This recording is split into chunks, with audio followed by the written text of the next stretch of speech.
Good evening and welcome to Memorial Field for tonight's football matchup between the Bulldogs of Rockland and your Abington Green Wave. Fans, please join me in welcoming the Rockland Bulldogs to the stadium. The Bulldogs are led by head coach Nick LaCory. Assistant coaches include Chuck McDonald, Fred Damon, Mike Doyle, Peter Harrison, Wayne Leander, Tom McSweeney, Matt Dunn, and Matt Anzalone. The athletic trainer is Melissa Visaki. The athletic director is Gary Graziano. The high school principal is Dr. John Harrison, and the superintendent is Dr. Alan Crone.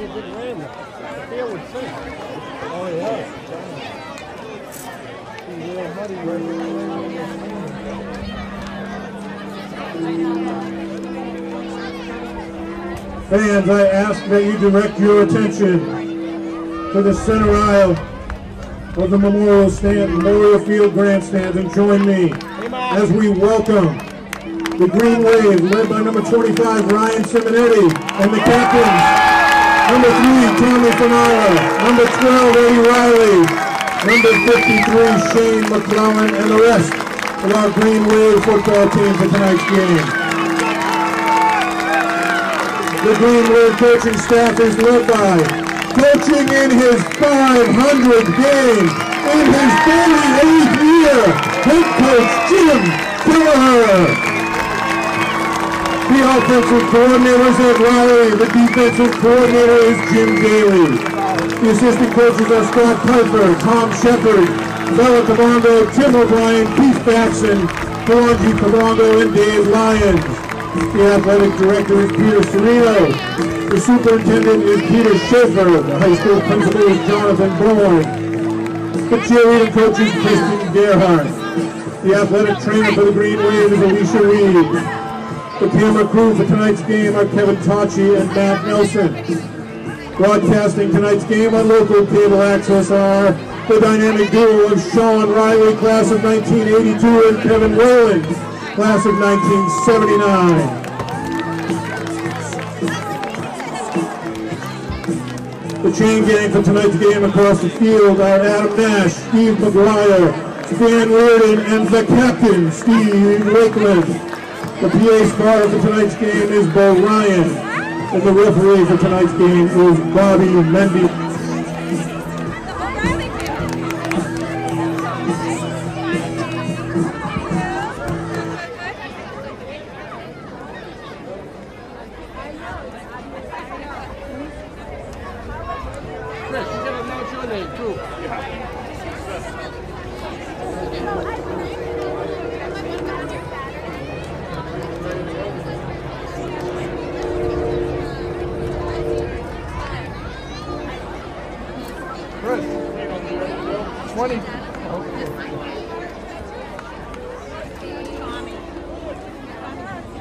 Ladies and gentlemen, we ask that you please direct your attention to midfield for tonight's special pregame ceremony. Tonight we celebrate an incredible milestone in the history of Abington High School football. Since the 1930s, several generations of families and thousands of football fans have enjoyed watching football games here at Memorial Field. During each of those 9 decades, hundreds of Abington High School football players have represented their town and their school on this hallowed gridiron. But since 1974, only one head coach has led the Green Wave football team. A coach whom we all have grown to respect and love and to admire. Tonight, after 48 years of dedication, commitment, and passion for the game of football, and for the student athletes of Abington, Jim Kelleher will lead the Abington Green Wave in his 500th game as the head coach of Abington Green Wave football.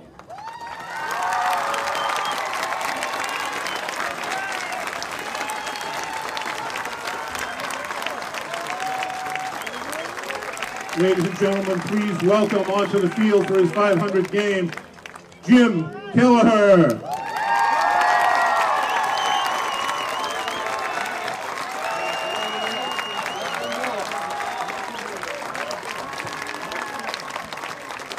In the entire 133-year history of Massachusetts high school football, Coach Kelleher is only the third head coach to eclipse the 500 career game milestone. Tonight we are all witnessing history as we join together to pay tribute and to give thanks to Coach Kelleher for all that he has provided to our town, our school, and our community throughout his storied career. Standing directly behind Coach Kelleher are members of the extended Kelleher family, and we welcome Jim's wife Patty, Jim's son Shane, and his daughter Erin, together with Coach Kelleher's brothers and sisters and many of his grandchildren, nieces, and nephews.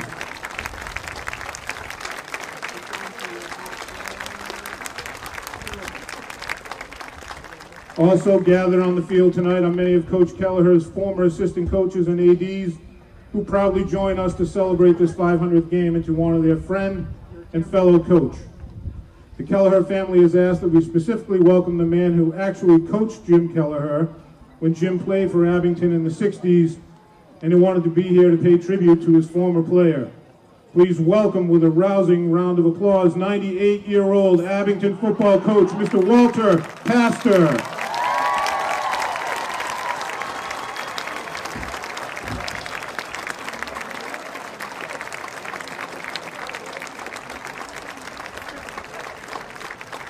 We would especially like to welcome a large contingent of former Green Wave football players, all of whom have returned to Memorial Field tonight to pay tribute to their beloved coach.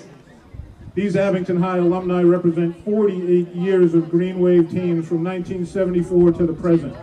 And under Coach Kelleher's leadership and guidance, these players also represent well over a dozen league championships, the Super Bowl victories of 2002, 2005, and 2012, and the football state championships of 2014 and 2019. Coach Kelleher has stated earlier, we are thrilled to be able to witness the occasion of your 500th game, as it is an incredible milestone which only two other football coaches have achieved since the start of Massachusetts high school football in the year 1888. On behalf of all of your past and current football players, your past and current assistant coaches, and all of your fans from Abington and our surrounding towns, please accept our heartfelt congratulations and our thanks for all that you have contributed to our community. We celebrate the occasion of this 500th game not only because of the significance of this game in your distinguished coaching career, but also because everyone who is represented behind you on the football field and here in the bleachers has been positively affected in some way by your passion for the game of football, and more importantly by a positive attitude, your work ethic, and your unrelenting encouragement, your warm heart and fatherly advice, and your undeniable Green Wave pride. Jim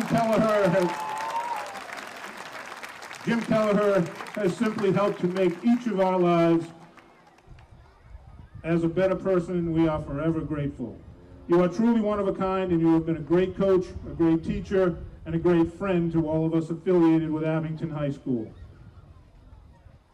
At this time, we ask a representative of Coach Kelleher's first team from 1974 to step forward for presentation of a special commemorative football, which we hope you will keep as a treasured keepsake on behalf of all of your current and former players.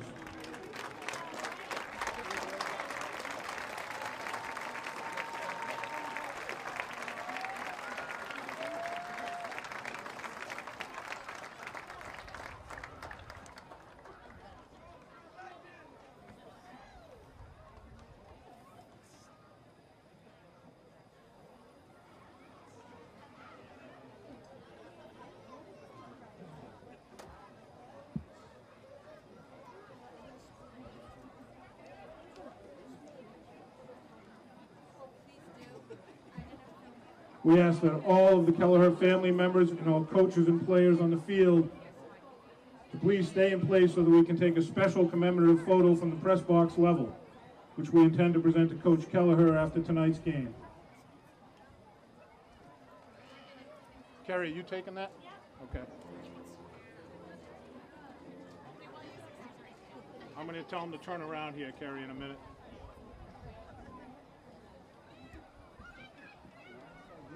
Coach Kelleher, can you guys all face the press box for a picture?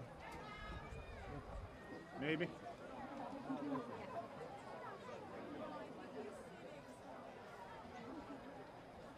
All right, Carrie. Shadow on his face. Put the ball down. Shadow. Put the shadow out. Put the ball down. There you go. Abington High School would also like to extend our thanks and appreciation to the Rockland Bulldogs for their support and cooperation this evening. It only seems appropriate that the Green Wave should be playing the Bulldogs for this 500th game, since Coach Kelleher's first game, I repeat, his first game as a head coach for Abington in 1974 was played against the Rockland Bulldogs. And in case you were wondering, that first game against the Bulldogs was also Coach Kelleher's first victory.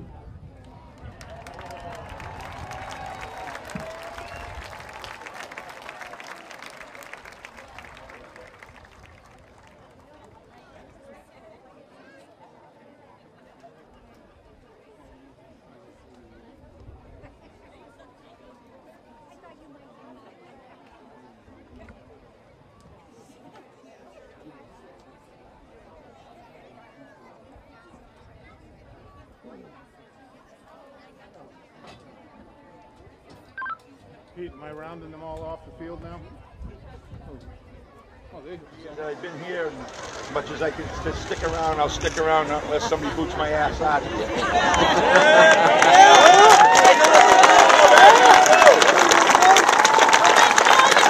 Once again, let's hear it for Coach Kelleher on his 500th game.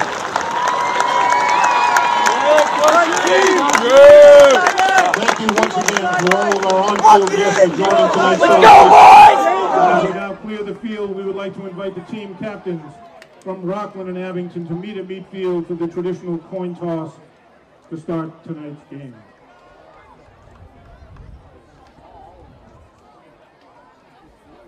You wanted me to hold this because it's a directional mic. Oh, sorry, man. That's it. I was going to smash it down. Okay, let me just put, actually, I'll leave it here. No, I got to do this anyway.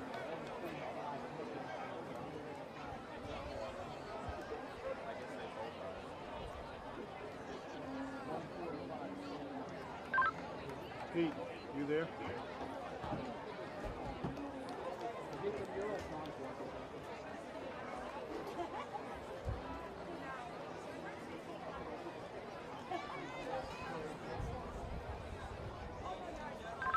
Sereno, are you there, Pete? Got it, Chris. Pete, do you know if Ryan Simonetti's going out with the captains or no? I'll try and get you together. Thank you.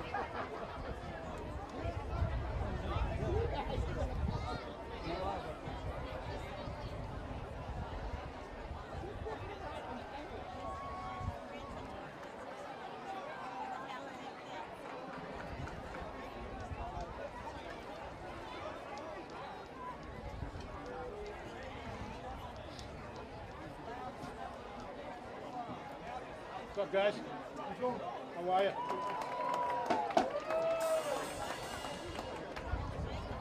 Negative. Roger, thank you. All right, get ready for the coin toss. Ladies and gentlemen, at this time, the captains of the Bulldogs and the captains of the Green Wave are approaching midfield for the ceremonial coin toss before tonight's game. Representing the Rockland Bulldogs are captains number 11, PJ Celestino, and number 23, Lucas Leander. Representing Abington High School are the captains, number 3, Tommy Fanara, number 12, Eddie Riley, and number 53, Shay McClellan.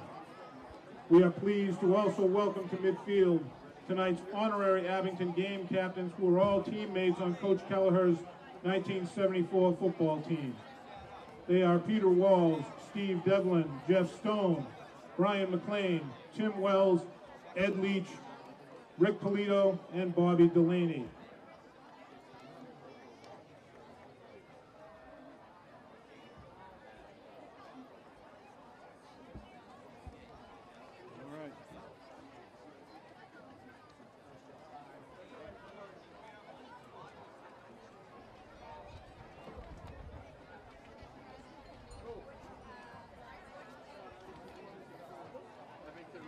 Are you deferring? Abington is on the car. Deferred to the second half. Nothing will be facing this end, gentlemen. Shake hands. Let's have a great game.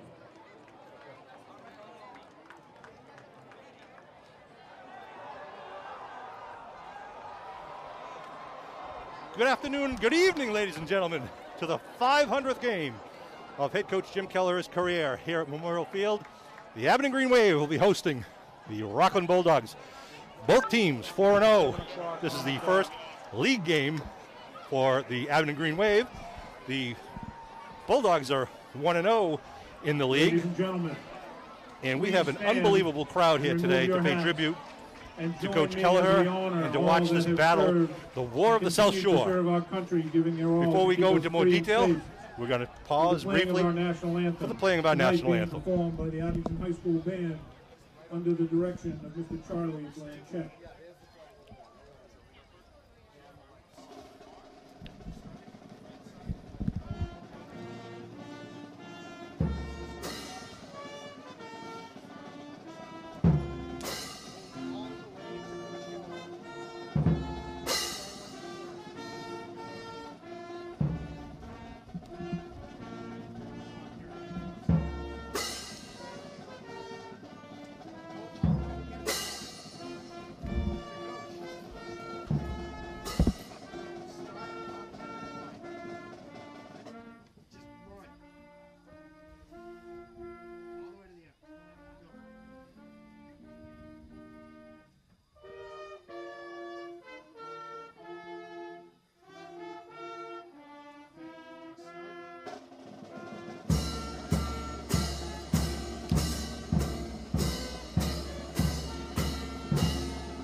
All right, sports fans, it's time for Greenway football against the Rockland Bulldogs. My name is Sean Riley. With me tonight is the always lovable, the always affable, the sometimes controversial Kevin Whalen.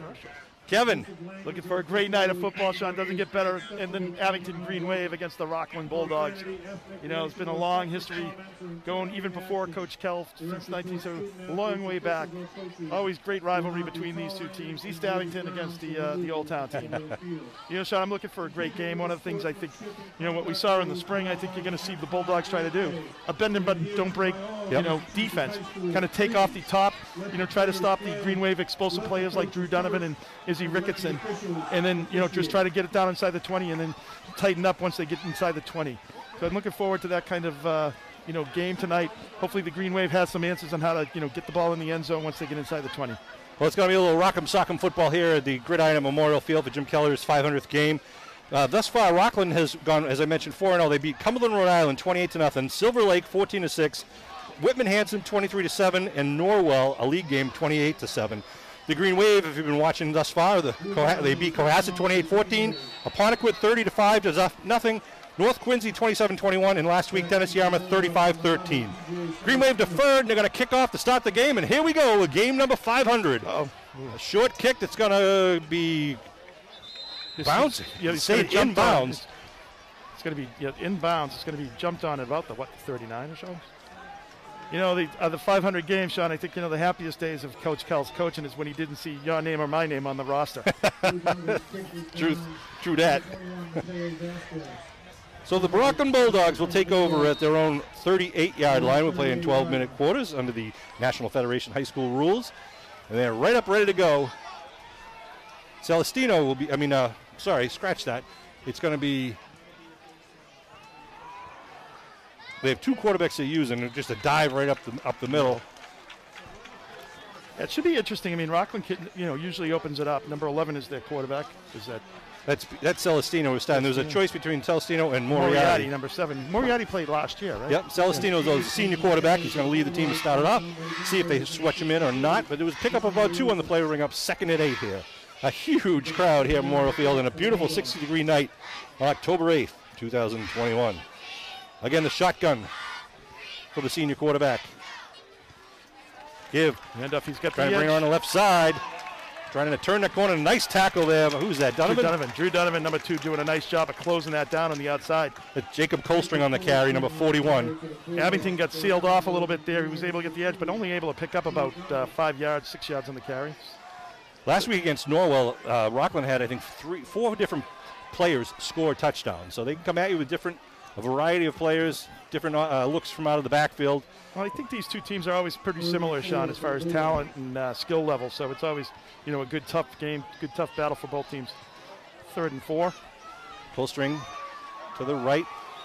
Shows a flag thrown. It looks like it's going to be motion. Yep, procedure, according to referee Mendez. So that makes it 3rd and 9. That's a huge penalty because now it kind of puts you into a passing situation. Kind of takes the run off the table. I want to send a thank you to all of the former players and coaches from Jim Keller who were here at the field for the pregame ceremony. You could tell, there are a lot of guys who just couldn't make it. They're out of state, but otherwise, just a great turnout to show their respect and admiration for their beloved coach. Here we go, 3rd and 9 with the shotgun formation. 2 wideouts to the far side. Celestino looking to look right, goes out to the flat. He's got a man open. That's Colstring. Colstring trying to get the first, and I think he might have got it. He got it. A little too much space over there. Looks and marks him at the 49, which is about a yard more than he needed. Yep, so they'll move the stakes with a 1st and 10 situation coming up at their own 49-yard line. I think that's the thing. When you get them 3rd and 9, Sean, you got to make that stop. You just need to. It's just one of those things in football. Fundamentally, your defense does a good job on the first 2 downs. You really have to take care of business and get the ball back for your offense. Lucas Leander out wide to the near side. Celestino again gives a dive right up the middle. Bulldog football between the tackles. About 3-yard pickup, just right over the middle there. I don't know who in the bottom of the tackle the pile is. Looks like Shea McCullen, number 53 for the Green Wave. It's a pretty safe bet. You can pretty much say his name when it's up the middle there. Shea's one of our 3 captains this year with Tommy Fanara and Ed Riley. Give him 4 yards on that pickup. Make it 2nd and 6. 2nd down, Bulldogs. Similar formation, the shotgun. 1 man in the backfield. Now they put a man in motion. That's Leander. Leander coming right at you. And he's crushed in the backfield. That's a good 2-yard loss there. Good job by the Green Wave D. We got 31 coming up, 49, 53. So that's Curtis Lucas Summers and Tornado and McClellan and a couple other green-shirted guys with a big stop there, making now another long 3rd and 8. Yeah, just a great job of kind of containing him and making him cut back up into where he had help. Nice job overall by the Green Wave D. So 3rd and about 8 again, Sean, here for the Bulldogs. Now they go with the slot left formation, as opposed to the slot right they did last time. They're going to look to throw. Again, they go with the chair now. Celestino, balls on the ground. It looks like it might have been recovered by a Bulldog, but 4 yards short of the first down. So it's going to be 4th and about 4. So the ball at the 45 of the Green Wave. Well, since, Tommy Fanara went out, Sean, we've had a little, there's been a few issues with the defense in the back end as far as pass coverage. Obviously, I think Tommy Fanara probably the best all-around football player, both sides of the ball. Special teams, offense, defense was really the glue kind of, but they're doing a good nice job of Drew Donovan stepping up there, Leggett number 5. Yep. Van Luling number 8 stepping up and helping out the back end of that defense, Green Wave D. They now go with the slot to the right side once again. Leander and Colstring, they give up at the middle, trying to cut through. Gets through the first down and more, inside the 30, inside the 20, breaks away, a tackle from behind. A touchdown saving tackle by Donovan. Is that Donovan? And again, they've made it on big conversions there. So the big run. Actually, that was Van Luling made that tackle. Was it Van Luling? Van Luling. Mike Van Luling, number 8. Gets it down to the 14. Sorry, Mikey. So it'll be 1st and 10 now at the 14. Rockland getting the big plays when they need it. Abington defense getting a couple of big stops, but they're going to put 2 or 3 together. Again, the 2 wide to the right side, the handoff right up the middle. Nothing doing there. Oh, good defensive play there by the Green Wave line. It was Jacob Colstring. They've run that same play on 1st down like 3 to 4 times already. So, and they're running out of the different plays out of that same formation, whether it's left side, right side. On 1st down, they haven't been successful at all. So, 2nd and 10. According to the chain gang on the far side of the field. No gain. Colstring in the backfield. Wideouts to each side now for Celestino. They give to Colstring, cuts it back underneath. Going to be just a gain of really nothing again. Nice job by the Green Wave defense. Number 74 in there for the Green Wave. 53, Shane McClellan as well. It was Connor Pease and Adam Abibi helping out, number 57. 57, good job by the Green Wave D. So 3rd and 10 at the 14-yard line. See if they go to the ground or try to break one over tackle. And this is where they've done a nice job of kind of mixing it up, the run and the pass here in that 3rd down, kind of keep the Green Wave defense guessing. Colstring again, the lone running back to the right of Celestino. He's got 2 receivers to the left. Now he puts a man in motion. Gives to the motion man trying to sweep right. He's pushed inside. He's going to be stopped. He's going to bring up a 4th down at about the Green Wave 15 or 14 there. Good defensive end play there by the Green Wave, Yeah. kind of forcing him back inside. He had the edge, did not give it up, did not, cut down inside to get free of his man, doing a nice job of, with his man kind of fighting on the outside for position, did a nice job, and he had to cut up into the Green Wave help there on the inside. So nice job by the Green Wave. So 4th and 10 now, just outside the 14-yard line. Well, they got a kicking here, and last year I believe they won by, they got a field goal and they end up winning the game. We're playing at, this is Esposito. Jerry Esposito's got a very strong, accurate leg. So this is, where are they putting it down? At the 20? 20, so 30. 30-yard kick, 30-yard field goal attempt. Ball's down. Esposito puts it up. Looks good. And it is good. Nice leg, good accurate kick. So the Bulldogs first on the board, but the Green Wave bend but don't break. They don't give up the touchdown, they give up the 3. Esposito puts it through the uprights with 6:37 to go in the first quarter. Well, that's not a bad job by the Green Wave defense. I think one of the things that, you just got to do is get them off the field there on that 3rd down. It's an obvious observation, but at the same time, you can't give up those. When you have a guy at 3rd and 9, you just can't give up the big play there for the first down. So back deep for the Green Wave. Drew Donovan. Leggett. I want to thank Brian Magararu for producing the graphic that you can see, the 500 game graphic for Coach Jim Keller in his 48th season. He started in 1974. And we have guys from all of the decades here tonight. And Rockland will now kick off to the Green Wave with 6:37 on the first quarter clock. Esposito will do the honors once again. High end over end kick coming down at the 11 for Deshaun Leggett. Leggett coming up the middle. Deshaun gets it over to 30. Nice return for the Green Wave. To about the 31. And out comes the Green Wave offense. See if they can put together a drive of their own here in their first possession. Well, one of the things, the Green Wave offense just lived off their explosiveness. But then, when as soon as you say that, Sean, like last week when they came out in that second half, they just, took, 9 minutes off the clock and just drove the ball down the field. So, they can do both, and that's what they need tonight. Be able to take care of the ball, show the explosiveness when they need it, but at the same time, be able to make those long drives, mistake-free football. Look at this. Trips to the left. Donovan out wide right now. They're shifting. You got Curtis Lucas Summers in the backfield. He's now joined by Izzy Ricketson. Shotgun for Riley. High snap. Ricketson gets it going to left side. Ricketson over the first line of scrimmage, still on his feet. And he's going to be now taken down after picking up 1 or 2. Just had him by the ankle. Yeah. Couldn't break free of that one. And he was there for quite a while. Bring up 2nd down for the Green Wave. 2nd and about 8. So a little shifting going on in the first play, just trying to see if they can keep Rockland D on their toes or I on think their they're trying to heels. spread them out, trying to get Ricketson inside. Of course, Ricketson, if he wasn't caught there, he had a lot of room because there was no help there for quite some time. Just couldn't make that cut to go right and cut up field. All right, 2nd down for the Green Wave. Deshaun Leggett out wide to the near side. Shotgun for Riley. Riley looking to throw. Got some time, looking for Leggett. Leggett getting good coverage, and Riley just brings it up and steps out of bounds as he gets over the 35-yard line. We'll bring up 3rd down for Abington and about 5. Now they mark him back at the 35, so it'll be 3rd and 6. Maine coming in.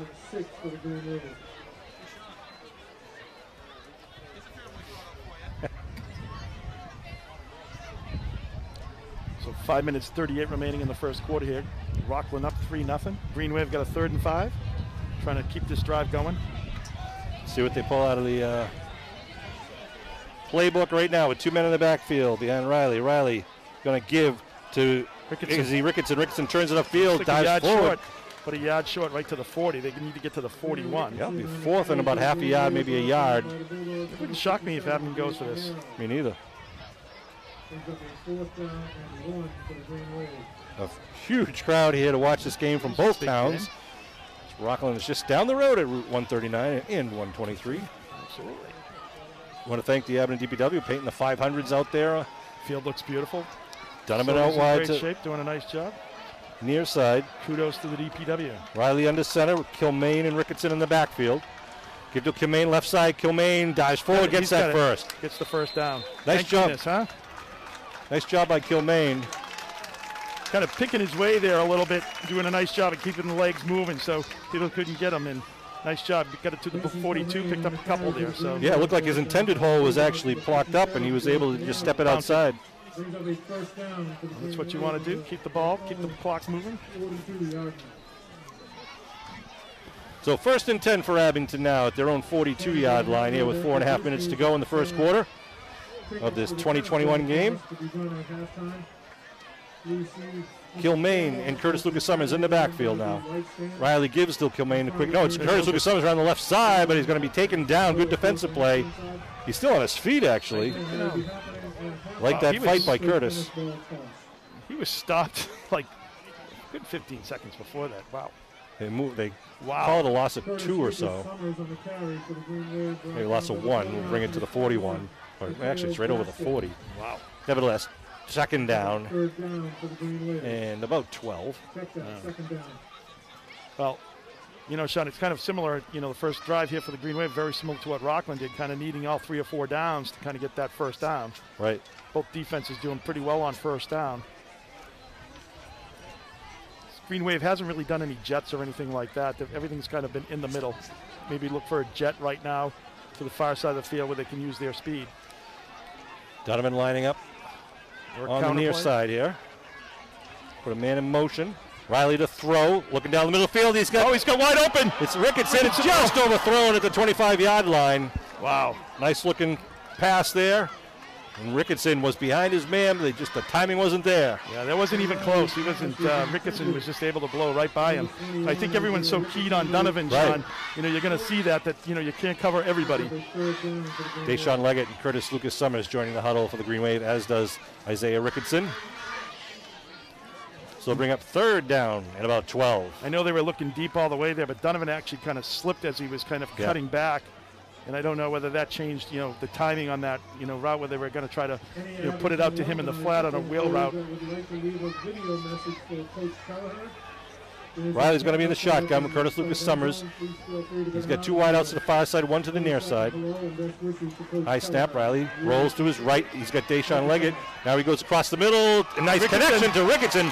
Nice job at the first down for the Green Wave. Nice patience by both Ed Riley and Ricketson there, coming down with it. Yeah, he had Leggett doing a short out, but not enough of the first downs. They took his time.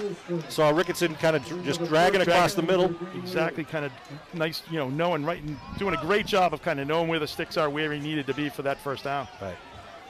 Good teamwork. When these guys run their routes, it makes the linebackers commit. So when Leggett's on the shallow one, it brings somebody up to him, lets Ricketson get behind them, and just enough of the first. You know, this is the thing on these type of games when people get, you know, keep the ball on the ground. You know, the game goes by so quick. We're already down under 3 minutes in this first quarter. High backfield, Ricketson the deep man. Ricketson gets it, going right side, gets hit. Someone came right across the left side. That was big, number 7-0. That's Liam Wallace. A nice negative play for the Rockland Bulldog. Wallace is a big boy. I've seen him on a few plays already, making a difference out there on the field. Yeah, Coach LaCour had some good things to say about Liam before the game started. Also, keep an eye on number 57, Gabe Pinero, 52, Leary Costa, and Austin Clark, number 50, some of their most talented linemen in their white away jerseys. As I said, both teams coming in here undefeated at 4-0 as we approach the midway part of our season. 2-3. Van Luling on the near side out wide. Riley in the he's on the center. Handoff left side, Curtis Lucas Summers. Curtis steers it upfield, driving, pushing, gets it over the 45, down to about the 44-yard line. Nice job of running there. Picks up about 5 on that play. Curtis is a hard running back. He is. Really does a nice job of just kind of throwing it up into that hole, Sean, and making a difference of pushing people back. So picks up about 5. Makes it a makeable 3rd and 7 here for the Green Wave. It's an important yardage there, making it, the difference between being 3rd and 12 and 3rd and 7 is a big difference. So Green Wave on the Rockland side of the ball is on the Rockland side of the field as well, as they're at the 44. So more than likely you would see the Green Wave. If this is close, they're going to be going for it again on 4th down if they don't get it here on 3rd. LaRosa and company up at the line of scrimmage. Ed Riley bringing Ricketson back behind him. Looking to throw. Screen, nope. Big rush. It gets hit. He doesn't go down. Throws it away. Goes incomplete. Riley got popped and just the guy bounced off him. He stood there like a statue and just cocked it back and threw it towards Donovan's way. Donovan came back for the ball. Would have been short of the first, but falls incomplete. Yeah, that would have been a big loss because that would have been about a 10-yard loss there. So Riley doing a nice job of kind of keeping his feet underneath him and able to get the ball downfield and make an attempt to make something happen there with Drew Donovan there on the out in the flat. Looks like the Green Wave bringing in some subs. See what they do here with the ball Looks at like the they 44. got a punt. Yep. Looks like a punt. Of course, we've seen them, on these punts. They can do the rollout punt and kick it, but choose to run. 4th and 7. Rockland puts 2 men back inside their 15. Donovan rolls. Now kicks it up high, kick. Going to go out of bounds at about the 22, 23-yard line. So it's going to be up about the 27 or 28. Oh, nope, the 22, Sean, you're right. Okay. Been doing this for 30 years. I know, but usually it was a little further out to the side. I thought it was going to have to go up a little bit more. So with 51 seconds left here in the first quarter, the Rockland offense come back on the field with a 3-0 lead and the ball at their own 22-yard line. Well, Rockland was pretty impressive there on the interior line there, Sean. Really, Abington couldn't really get much going, running the ball there. So nice job by the Rockland D.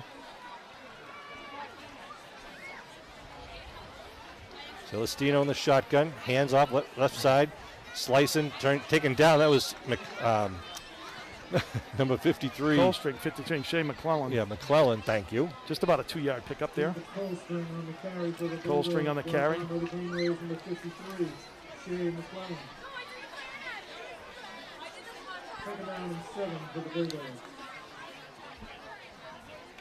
Celestino getting the play call from offensive coordinator Chuck This could be the McDonald. last play of the quarter. It is. Well, they're letting it run with 20 seconds. Yeah, they're going to let this run out. So while we have this little break, I want to send a shout out to all the cheerleaders that are here tonight. You can see we have literally 50 cheerleaders down in front of us from the high school cheerleading squad and all the youth cheerleaders, and they will be doing, I believe, 2 cheers at halftime for us, in addition to the booster bomb, the tennis ball throwing contest. Also want to say thank you to the generosity of the Abington residents during the recent Greenway Boosters door-to-door drive, which was held on Sunday, October 3rd, I believe it was. Very generous donations, and it goes towards supporting all of the Greenway sports programs, boys and girls sports, football, soccer, hockey, everything. And we greatly appreciate it. They weren't able to do it last year, so your donations this year will be very well spent. It helps us purchase extra safety equipment, training, all sorts of great things for these guys and girls, and they appreciate it, and it shows with their success rate out there on the field, on the courts, on the ice. Great thing, we have a lot of support from the town of Abington for our high school sports programs and for our high school in general. I saw you at the volleyball game the other night, Sean. Yeah. It's like very exciting, a pretty big crowd, very enthusiastic student body there. It was great. It was a great win by the girls volleyball team. They won the first set, lost the second, came back to win. Well, it tied up. They had to go to a 5th set, and they won the 5th set. Tremendous job by the volleyball team. Those games are in the gym, so those are actually broadcast live by the huddle system, which is a permanent fixture in there in the gym. If you'd like to see more sports for Green Wave, whether it's soccer or hockey or anything, you can volunteer at any time by just contacting the guys at Abington Cam. Give them a call at the studio. Stop by the studio if you're at the high school. If you're not a student, adults are always, we're always looking for adult volunteers. Got a new quarterback in there now for the Bulldogs. Number 7, Michael Moriarty is the quarterback. Right, Moriarty looking to throw. Moriarty looking down the far sideline. He's got a man and throws incomplete. Going for the intended receiver was number 21, Mateo Vasquez. He had a step, but they just couldn't connect. Van Lulen could tell that ball was off the mark. He kind of looked back and, so. Well, in that situation, Sean, if you know the guy's going to catch it, you're better off just tackling him because it's only going to be a 15-yard spot penalty from the line of scrimmage, right? So, you're better off just making that tackle. Yep. We got some guests here, Sean. Ball's on the 25. Claire and Connor, my grandchildren, are here. All right. Wideouts to each side. Moriarty in the shotgun. Calls his cadence. And a flag thrown, laundry on the field. Going to be illegal procedure against the Bulldogs. Will move him back another 5 yards. So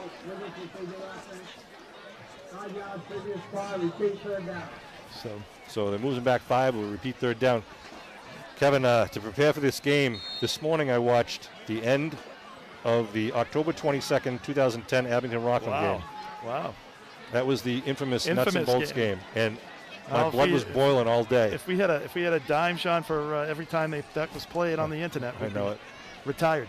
So true. Leander is out wide.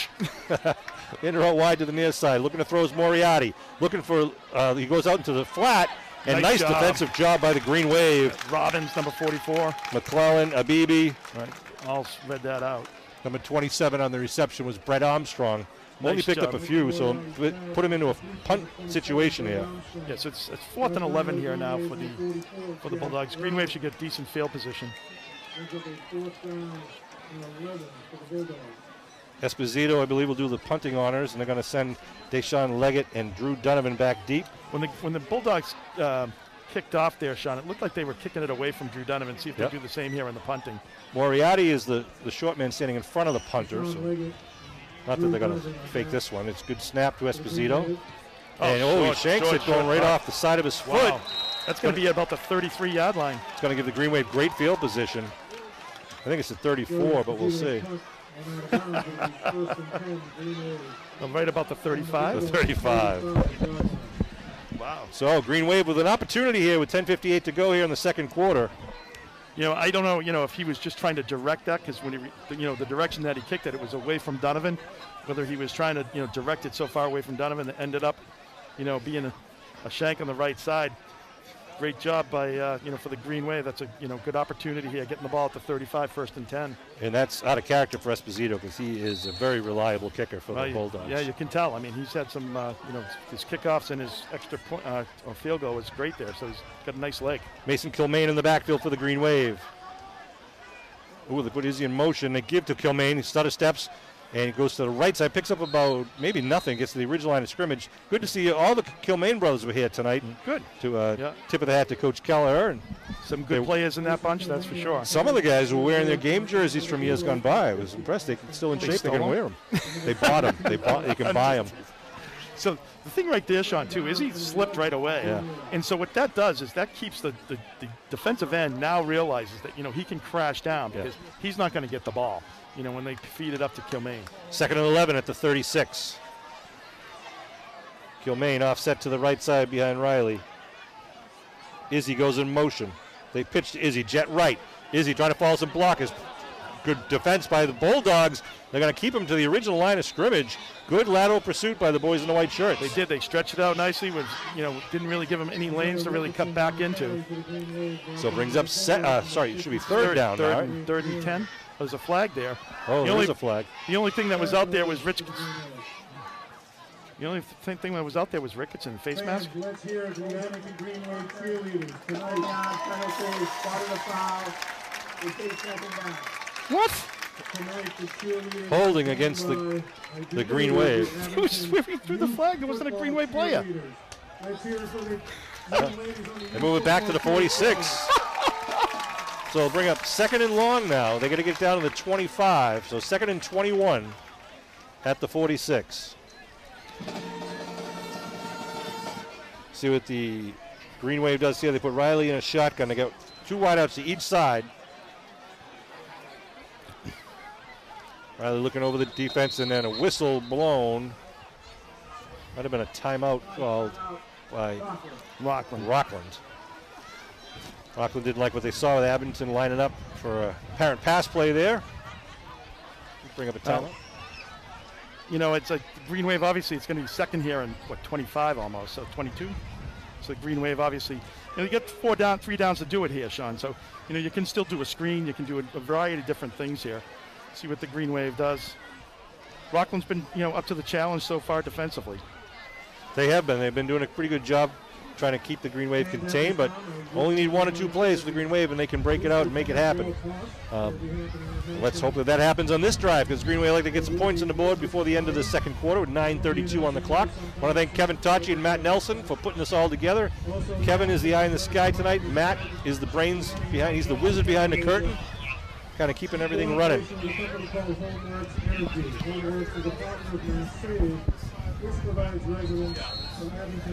Correction. Derek Terrell is upstairs the other side. How you doing, Eric? All right. Kevin Tocci's on the field with a field camera, and if you notice tonight, we got the 2 cameras going tonight. That's Matt Nelson and the producer. He's back in the truck making this all happen. Here we go now. Big play for the Green Wave. Second down and long. The Green Wave throw to Van Luling. Van Luling inside the 35 and the 30. Van Luling down to the 20-yard line. First down for the Green Wave. Nice pickup by the Green Wave. Nice read by Riley. That was. Van Luling kind of dragged underneath, cut in the inside. Had a nice lane, was able to kind of cut back and make it happen. He make sure he picked up the first.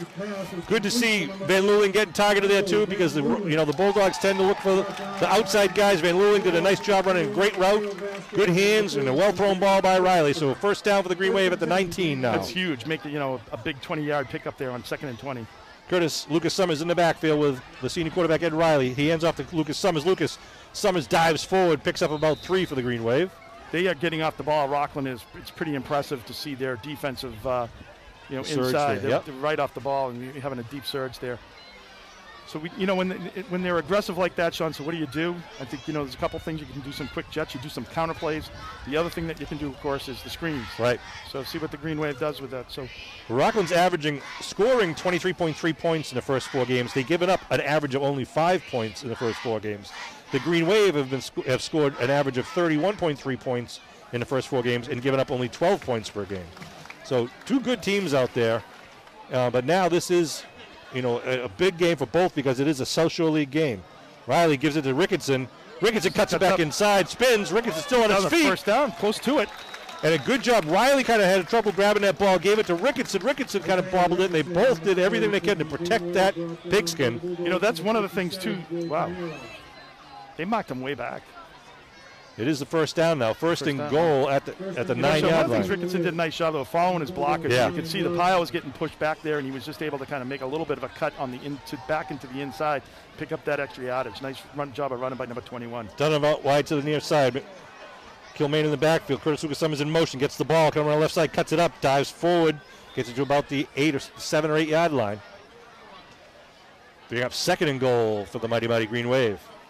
I wouldn't mind seeing Drew, see if they isolate Drew Donovan on the outside, number 2 for the Green Wave, and see if maybe just do a quick slant. Maybe a Z in. Yes, exactly. Kind of Z in and then go back out. Kind of come back in a slant like you're going to slant, and then kind of cut back to the outside.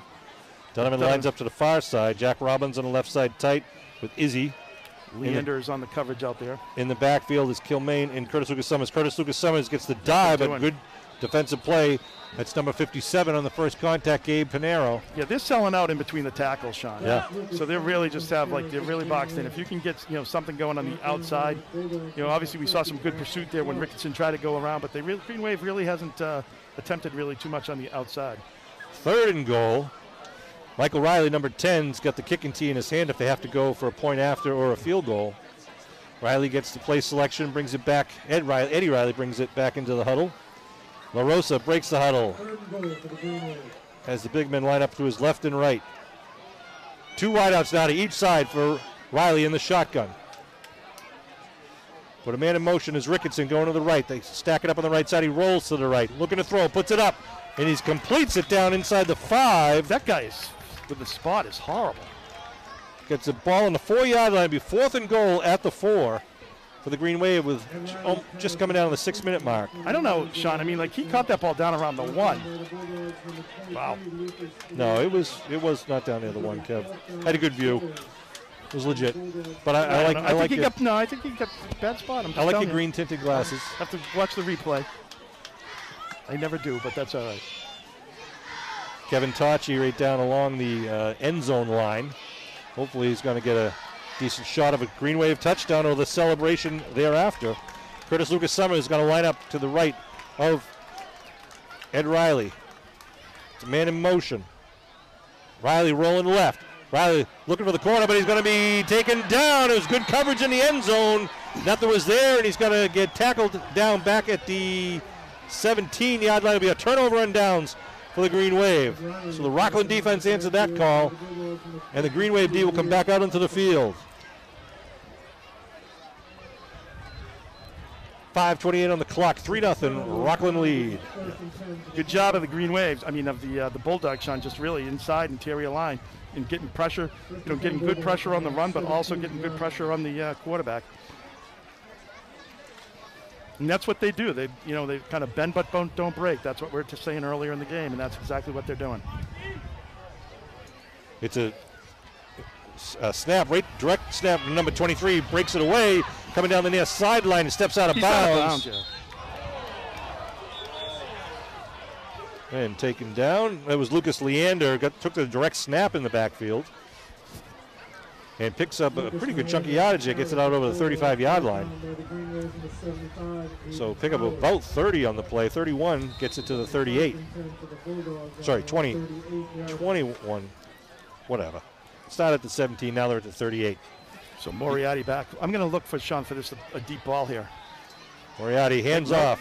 Left side of 41, slicing. Nice job, and then Deshaun takes him down, but not till he gets the first down up near the 49-yard line. That was Colstring. A little breezy tonight. I know. If I'm a Green Wave, Sean, I might call a timeout here, kind of get the guys settled. I think there's been a big momentum shift here. The big thing you don't want is to give up a touchdown here. Rockland has had 2 plays here, and they've had 2 big plays. So what you really need to do is just kind of get the off defense settled down, kind of play the type of ball that you're playing, in the first quarter. Lucas Leander takes this direct snap once again, fakes right, goes left, turns the corner, gets a breakaway speed inside the 45 and 30, still on his feet down to the 20-yard line. Leander with some good running, tackled by Curtis Lucas Summers. So they're getting chunks at a time right now. Green Wave D got us now stepping up here with the ball at the 19-yard line, 1st and 10. Rockland doing a good job, just kind of getting Green Wave spread out a little bit, not knowing, mixing it up, not knowing what's happening. Moriarty back in at quarterback. Colstring to his left. He's got 2 wide receivers to the right.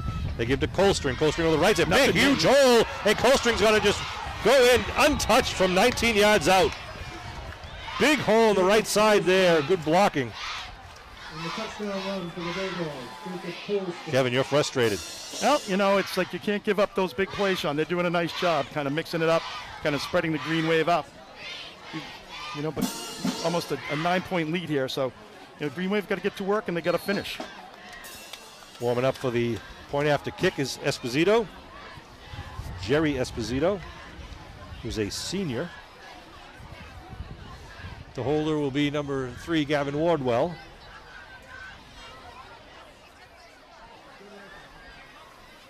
We wait the snap.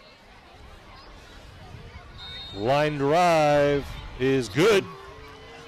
Wow, that only got about 10 feet off the ground, but able to get it through.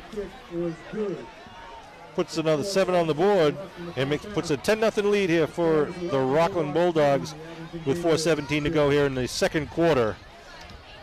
And the Bulldog kickoff team will return to the field to kick it off to the Green Wave. Sean Riley and Kevin Whalen bringing you this Abington Green Wave action with an incredible crew tonight, working down on the field, up high above the press box, taping some video messages for Coach Kelleher pre-game. Green Wave here has, I think, switched it up, Sean, as far as Drew Donovan. They got Donovan and Deshaun Leggett deep at the 15. I think they're doing that, so he's trying to direct kick it away from Donovan, so they're kind of standing there stacking, right, stacking it, kind of mix them up as far as who's going to have what side of the field. Esposito tees it up on his own 40 and puts it right down the middle of the field where Deshawn picks it up at the 14-yard line. Leggett right up the middle of the field. A good sprint. Deshawn gets it up over the 35. A good return by Leggett. Out comes the Green Wave offense, trying to put something together here and get a couple of points on the scoreboard. We've got 4 minutes and 12 seconds, plenty of time, to do some damage here before the half. Obviously, you're getting the ball in the second half as well. Yep. Green Wave got to just get some oil in the engine here and get it marching. I mean, they did pretty well that last drive, getting it down. Yeah, they've been able to move the ball. They just need to. They just need to finish, and that's the most important thing is getting points on the board. 1st and 10 at the 38-yard line, heading right to left across your television screen. The offensive line has to do a little bit better job, Sean, of firing off the line and giving some space to the running backs. Kilmaine and Donovan in the backfield behind Riley. Donovan goes in motion. They pitch to Donovan, has to cut it back up. Turns outside. Donovan looking for a hole, pushing forward, and gets it up to about the 43-yard line. Nice tackle at the end of the play. I would tell you, those whistles are pretty slow, though. I mean, pick up a 5. Donovan is quick. He is quick. He's fast, doing a nice job of just kind of following his blockers once he doesn't have anywhere to go, kind of pushing them up. There is a little breeze into the face of the Abington quarterback now, going left to right across the television. So it shouldn't really affect too much. Fantastic crowd of supporters for the Green Wave. And a good crowd from the Bulldogs. Always a big game every year. Van Luling out wide to the far side of the field. Izzy Ricketson lines up deep in the eye behind Kilmaine. Donovan in motion. They fake it. They'll draw to Ricketson. Ricketson trying to make something happen. Gets the first down up at the 49-yard line. I don't know. Did that ball look loose? It was giving me a little bit of a heart attack. It looked like he was carrying a little bit loose, though. But nice job of Ricketson picking up that 6-7 yards there for that first. All the way up to the 50-yard line. A little help with the tackle from behind, too. Just pushing him forward. Yep. He's an exciting player. If he can get in space, he definitely can make things happen. Rockland been doing a great job so far containing, the Green Wave players that are explosive players. 1st and 10, right at midfield in front of you. Riley under center. Looking to throw. Looking right, puts it on the flat, hits Van Luling at the 45. He breaks free of a tackle. Van Luling gets it up to the 43. Mike Van Luling answering the call thus far in the first half. Bring up 2nd and 3. Nice job by Van Luling going up and getting that ball. Nice throw out into the flat. That is probably one of the most difficult throws that you'll see in football. Kind of all the way across the field out to the flat. Riley threw a nice ball in there, good speed, nice height for Van Luling to come down with it. I want to thank WATD Radio, who's here tonight. High backfield behind Riley. They give the first man through Kilmaine. Kilmaine, number 28. Gets the first down. I think that, Sean, you're seeing a little bit now the Green Wave being maybe a little bit more patient. Yep. Kind of throwing that out into the flat, mixing it up a little bit, kind of keep Rockland on the back of their heels a little bit here in this drive. Ball to 39 now, though, down to 2 minutes, so they got to watch the clock here. Keep picking up a couple of chunks of yardage every play here. They always have the ability to break one with the running backs they have coming out of the barn. As we were saying, the Green Wave is just so explosive with some of their players. Curtis Lucas Summers going to line up in the backfield with Riley. Leg it out wide to the far side with Donovan, Van Luling, and Ricketson on the left side. They give the Donovan, trying to go student body left. Donovan keeps upside up, turns it up inside 40. A nice tackle from behind with the lateral pursuit by who but number 57. Once again, that is Gabe Panero. So he's doing a good job just stretching out, not letting Donovan turn the corner. Exactly. Donovan really had nowhere to go as he tried to cut up and hit pursuit of Rockland players. So good job there of really getting side to side. Clock rolling down near the 1:10 mark. Leg it out wide to the far side of single coverage. 2 men out here in the near side. Riley, shotgun, rolling. Looking downfield. Not much. Throws it up in the air. Gets it to Ricketson. Ricketson trying to get to the first. Going to be short of the first, but a good connection up at the 31-yard line. And a timeout being called by the Green Wave. We'll stop the clock. 3 seconds to go. Riley doing a great job kind of keeping his feet moving, looking down, checking off his receivers, and Ricketson again with another clutch catch. Ooh, baby. So the Green Wave will have a third and about 2. 2, you think? Yeah, third and about 2. 3rd and 2 with 53 seconds to go. They're on the 31-yard line. Uh-oh. Rickinson coming up a little gimpy. That's not good. Of course, he's between him and Donovan, and now Fanara as well. So it's like, Green Wave looks like he's walking a little bit better. He's walking fine right now, just walking down the sideline. So 3rd and 2. See what the Green Wave comes up with here. Obviously, you got 2 downs to do it. You want to get it on this first try to take some chances down into the end zone with 53 seconds to go. At halftime, I'm going to have a little conversation with Joe D'Antonio. Joe's here? If you don't mind, he's right behind you. Oh, is he really? If you don't mind, Kev. Joe, how you doing? Good to see you. Talking about Coach Kelleher and the things he's done. The commissioner. Not just as a coach, but as a father. I was talking to a former player. He was telling me a story about when he was a senior in high school. Well, I'm going to have to wait for this play to go.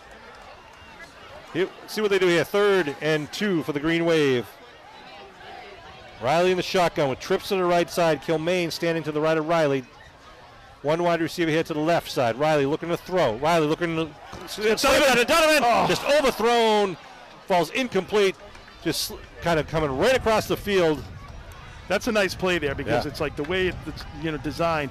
You're kind of running away from the coverage. So the coverage has to look at Donovan that he can go to the left or the right. And by doing that, he's just running away. It's almost like the old Randy Moss Patriots plays where Randy would just run into the ball. So hopefully Green Wave can get the first down here and get the ball in the end zone before the half. 4th and 2 at the 31-yard line. You got to make sure they get the first down here also. 2 wideouts at each side. Riley looks over the defense, see if Rockland blitzes. They do. They send him in from the corner. Quick pass. Nope, nothing doing. Receiver wasn't looking for it, so it's going to be a turnover on downs with 40 seconds to go.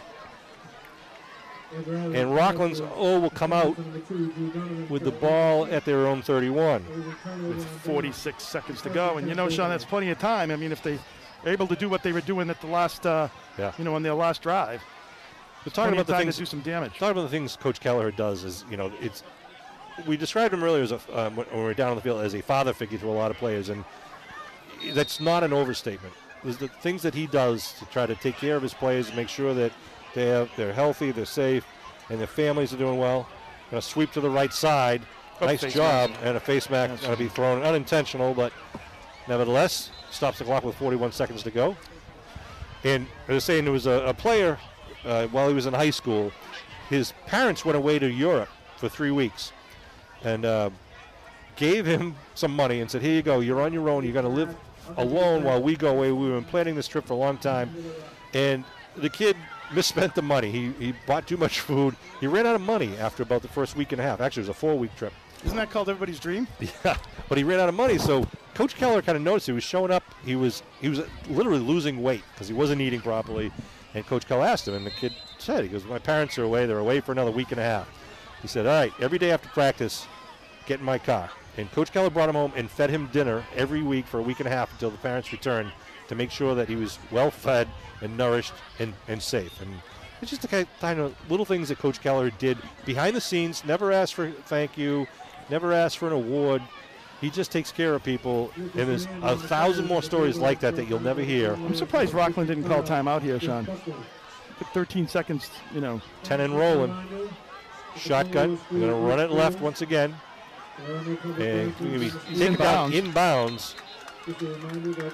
Well, they stopped the clock. Why'd they stop the clock? He definitely was inbounds. Rockland timeout. All right. Timeout. All right. With 1 second on the clock, it says on the scoreboard, with the ball at the Abington 48. And they have one. Of course, we all saw last week, Abington scored with, 18 seconds on the clock, so you never know. One play, they had really one play. Abington was able to get an 80-yard touchdown from Drew Donovan. 10-0 Rockland lead right now here in the first half. Rockland's played a good game. Abington's not played a bad game. They just haven't been able to punch it in. Yeah, exactly. They were down inside the Rockland 10-yard line, and were not able to capitalize. I mean, they've been at the 20. They've been inside the 10. A couple of times, and they just have not been able to get the ball in the end zone. They will be receiving the opening kickoff of the second half. A lot of reunions going on tonight with a lot of these Abington football players of the last 50 years. Well, big weekend, too. Columbus Day weekend. That's right. Kids are back in college this weekend, too. So, always a great weekend to have a home game. So remind you, stay tuned at halftime. We're going to have the camera running to watch the cheerleaders out on the field, and we're going to have a little chit-chat with Joey D'Antonio, the commissioner. The commissioner, and he'll explain why we call him the commissioner. Well, Abington has a commissioner. They have a general manager of the Diamondbacks. So, Mike Hazen. You got some great administrators. Rockland spreading out the offense. Moriarty stepping back, looking to throw, now rolling. He's over the line of scrimmage. He's going to be out of bounds. It's going to end the first half. Right. So not even an opportunity to throw there. It'll end the first half.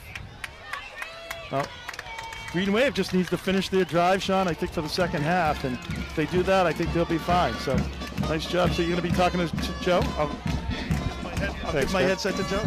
All righty. All righty, joining me up here in the booth right now is Joseph D'Antonio Jr., Joey D, known by anybody in Abington who knows him. Joey, first of all, welcome back to this really great night for Coach Jim Kelleher. I know you're a close friend of Jim, and we appreciate it because I know you're living where now? In Rhode Island now. Yes, Situate, Rhode Island. But you decided to make the trip up here. What was important for you? Why was it important for you to come up here for Coach Kell? Well, there's so many reasons, Sean, but when you look back over the course of your life, and you have really probably 4 to 5 people that have had an impact on your life, other than your family, certainly. Right. And I was very fortunate to have spent 5 years as a student manager with Coach Kell, and he certainly had an impact on my life in a very positive way. We still maintain a very close friendship to this day, and it was just really important for me to be here to celebrate this incredible achievement with him. Well, I know he was happy to see you. His eyes lit up when he saw you. You were here, and you kind of saw him outside the locker room, and then of course, you were down on the field for that presentation that we all made to him tonight. Nice celebration, and that Kelleher family is huge. No doubt about it. And then all the players are also, he's always treated them as part of his family. And I was just telling a story about how he took care of a kid who his parents were away and he was hungry, and Coach Kell fed him for a week and a half. Just little things that nobody hears about, Well, that's the thing. He's been the head football coach for 48 years. But he's been the coach of life for 48 years as well. Yeah. And we've been very fortunate, in the community of Abington, I should say, has been very fortunate to have somebody like him around the young men of the town that has been able to provide that level of mentorship for such a long period of time. Because you hit the nail right on the head. There's so much that he does for the young people of the town of Abington that really just goes unnoticed. That's the kind of guy he is. He is, and he's not looking, as I said, for the accolades. He just kind of does it because it's the right thing to do, and he's just a great role model. He's also a guy that you don't want to disappoint. Right. And after you graduate, you don't want to disappoint him, and it's nice to come back and shake his hand, and he gets to see you grow up. And Joe, now you graduated 1986? 86. And tell us what you did after you graduated. Well, first of all, I was very fortunate to have grown up in the town of Abington. After graduating from Abington High, went to Providence College undergrad. I was the student manager for the men's ice hockey team while I was there. I was very fortunate to be able to go to law school after Providence, practiced law for a couple of years, then went back to work at Providence College in February of '97 in the athletic department. And I've worked in college athletics ever since. I spent 9 years at Providence College, 10 years at the Big East Conference, and I'm now the commissioner of the Colonial Athletic Association. Yeah, that's nothing big, huh? Commissioner of the Colonial Athletic. Now, for those at home who don't know what the Colonial Athletic Association, expound on that. Yeah, so the CAA is one of the 32 Division I conferences in college athletics. We have 10 full members, 7 schools to play with us in football, so we have a 12-team football conference. 5 of our full members also have football. That's how you get the 12-team football conference. So, Division I college athletics is a really big operation. Yeah. And we're not at the highest of the high, but there's a lot going on a daily basis. Just like everyone else in their life, COVID has been hard on college athletics, but we've weathered the storm.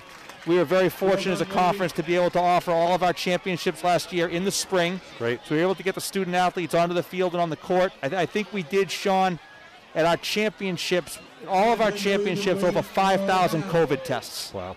So it's a pretty big undertaking. I've been humbled by the fact that I've been able to have the job. Very fortunate. There isn't a day that goes by I don't count my blessings. I'm very fortunate to be where I'm at.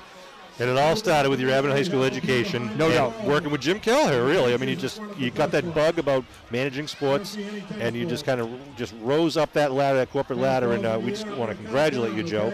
You represent us well, and I know Coach Kelleher is extremely proud of how well you've done. He's kind of followed what you loved, and you're damn good at it, frankly.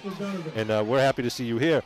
Now, I want you to try to tell us viewers at home. Now, there's the story of the rumors about the night before Thanksgiving. Obviously, Thanksgiving's a huge game for Abington Whitman Hanson, and it's a thing that Coach Kelleher has been, it's part of his life, not only as 40 years as a coach, 3 years before that as assistant coach. He played for Abington for 4 years.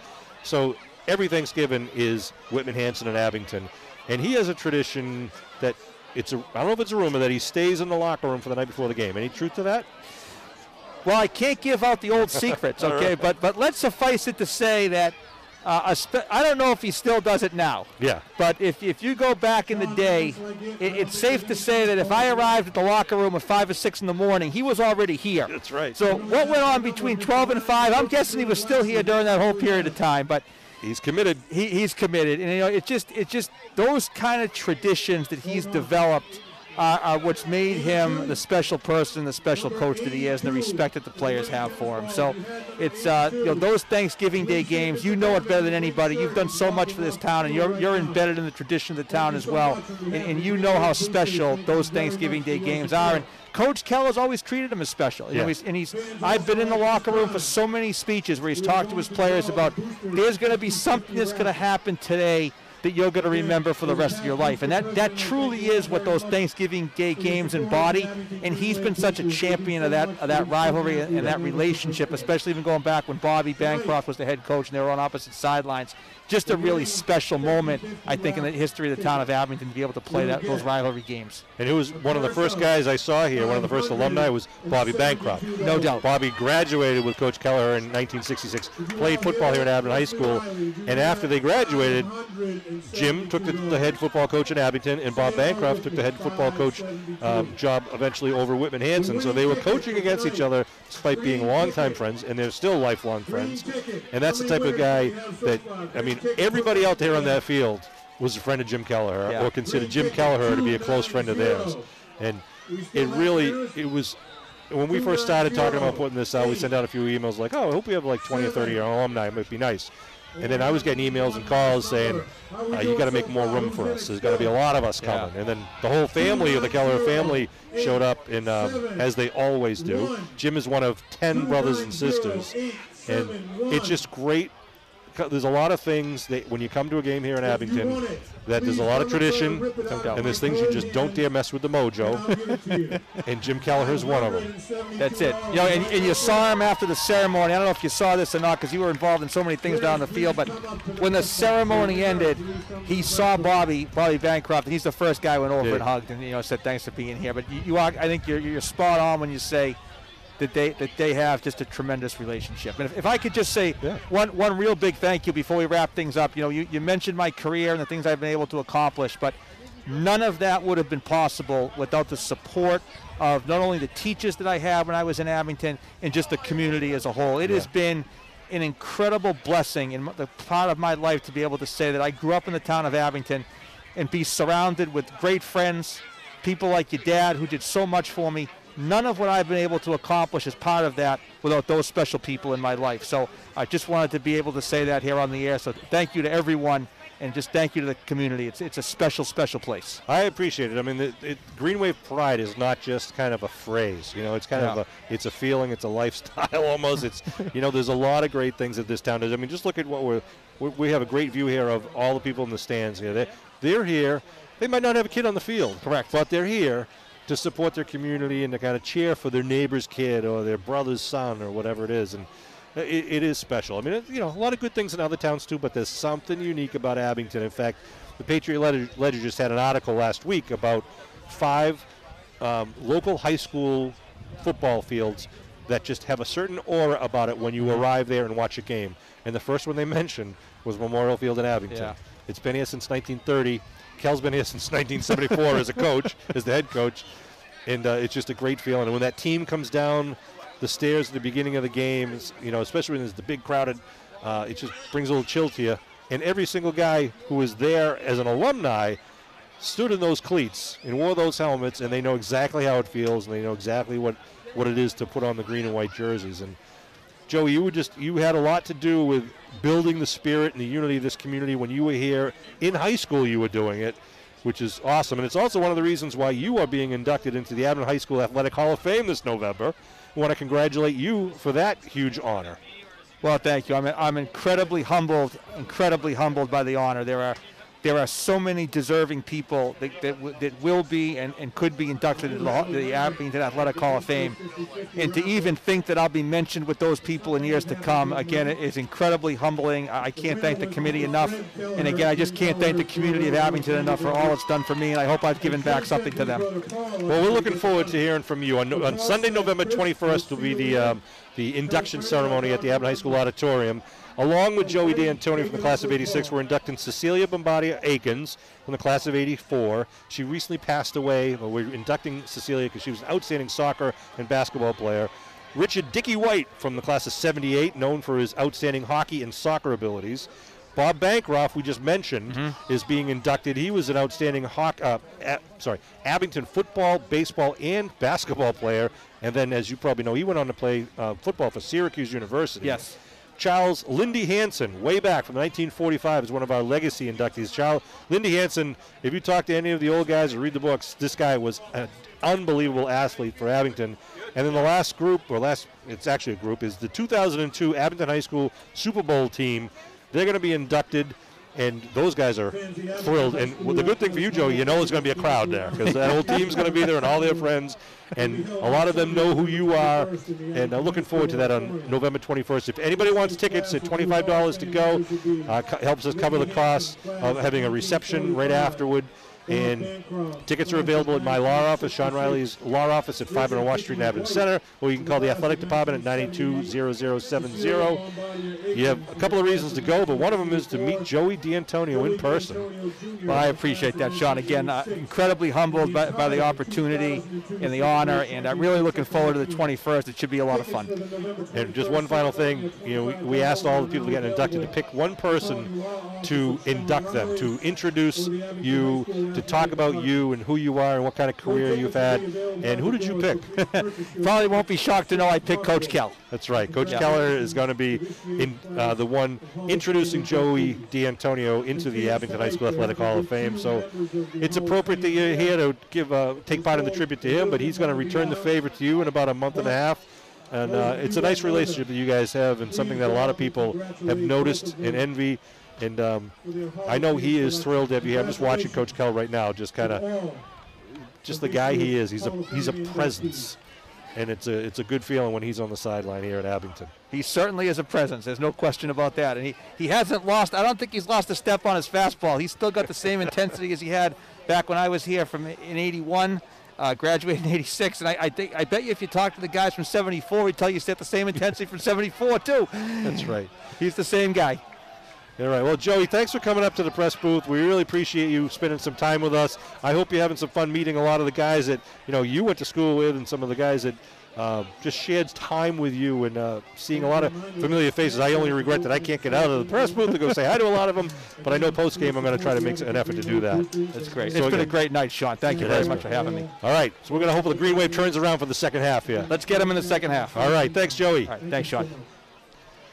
All right, so Rockland's going to tee it up on the 40-yard line, right to left across the television screen. Esposito will do the honors, and the Green Wave again are stacking up. Deshaun Leggett and Drew Donovan back deep at about their 10-yard line. And Abington would like to grab this kickoff, get a good return, and then march downfield to get on the board. We'll see if we put that together. Esposito now approaching and kicking. And just a little line drive kick going to go Deshaun Leggett's way. Picks it up at the 13-yard line. Leggett brings it up to the middle of the field. Leggett with a hole. Let's get some room. Over to 40. Leggett over one man over the 50. Leggett in Rockland territory. Going down the sideline to the 32-yard line. That's what we wanted. from the Abington Green Wave, and number 5, Deshaun Leggett. Nice huge play there. Nice block here on this backside, Sean. Really coming back and taking care of business on that side, kind of sealing it. So Leggett was able to get up into that lane and cut across the field. Nice job. All the way up to the Rockland 31-yard line gives the Green Wave great field position to start this second half. And see if they can capitalize it and get into the south end zone. Ooh, Leggett was just streaking down the middle of that field. Get some great help from his boys in green. Untouched, and it was fortunate number 4 there for the Esposito. Did a nice job there for Rockland. Give right side, Curtis Lucas Summers gets hit. You know, interior line's got to do a little bit better job. Give their running backs a little opportunity to run the ball. Rockland's just doing a great job in the interior. That looked like number 70 and on the tackle Liam Wallace, number 27 Brett Armstrong. Armstrong came up a little slow on that one. They'll bring up second down and 11. Eddie Riley, the Arnold Award winner with Jackie Erner. They were presented with the award 2 games ago. That's a very nice award to the student athletes for their academics and athletics and sportsmanship. Riley puts a man in motion, gives it to the motion man. That's Ricketson, cuts it up on the right side. Ricketson still on his feet, gets it up to about the 26-yard line. Yeah, I thought he could have bounced it outside a little bit there, Sean. He has a lot of Green Wave blockers out front there. 3rd and 5. Big third down here for Abington. Absolutely. They want to keep moving this ball. You know, obviously, you've got 2 downs here, but you got to get this close. Eddie Riley gets the play selection from offensive coordinator Ed Riley, who was also a quarterback for the Green Wave. He graduated in 1990. Did he have to take that summer class? LaRosa out over the ball. You get Ricketson and Kilmaine in the backfield behind Riley. Timeout called.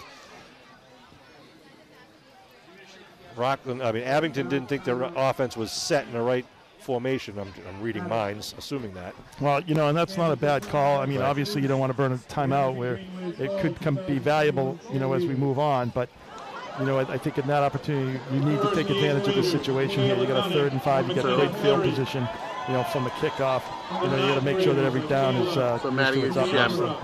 Kevin, I mentioned earlier that I was watching the game from 2010, the famous Nuts and Bolts game, and you were on fire that night. I mean, you were very emotional and excited. I was. You know, it happens. I'm a passionate guy, Sean. You are. Not going to I'm never going to apologize for being, you know, passionate. We like what you bring to the game, Kev. So.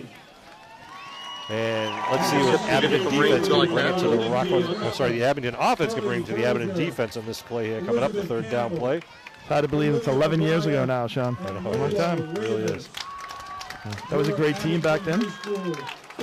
All right, so we got a little slot right formation. Oh, you got to bring him in tight. Curtis Lucas Summers is going to be tight on the wing. Ricketson and Kilmaine in the backfield. They give to Ricketson. Ricketson going to be hit in the backfield, taken down for a loss. Big surge in that left side, and again, it looks like that number 70. Yeah, he's just taking care of business tonight. Wallace is taking care of business. Big 4-yard loss, and there was nothing he could do there. Kind of forces the Green Wave maybe to go to the air here. I would absolutely think so. I mean, one of the things we haven't seen, and, you know, again, I mean, like Rockland's been very aggressive, over pursuit, I think, in some situations here. You know, counters in the screen kind of take away from that. You know, one of the things that the Green Wave hasn't been able to do is the counters, though, because the pressure and the push that they've been getting on the interior line, you know, tonight has been, they've done a great job on. So, but it'd be interesting to see if they do a screen to see how Rockland would react. Van Luling out wide right, Celestino on him. We get 2 wide receivers. Riley looking right, now throws across the middle to Donovan. Donovan brings it back towards the original ice cream and turns it upfield down the sideline. Donovan still on his feet. Donovan inside the 15 for the first down for the Green Wave. Coming back for a screen. Actually, nice job. That's a great play call. It was a whistle. What are we doing? Just stopping for the change? No flags, right? Nope, they got it down to the 15-yard line. Donovan ran about 40 yards to get it down to the 15-yard line. That play was, it looks like the referee has something. A flag. There's a flag. Oh, that guy. Come on.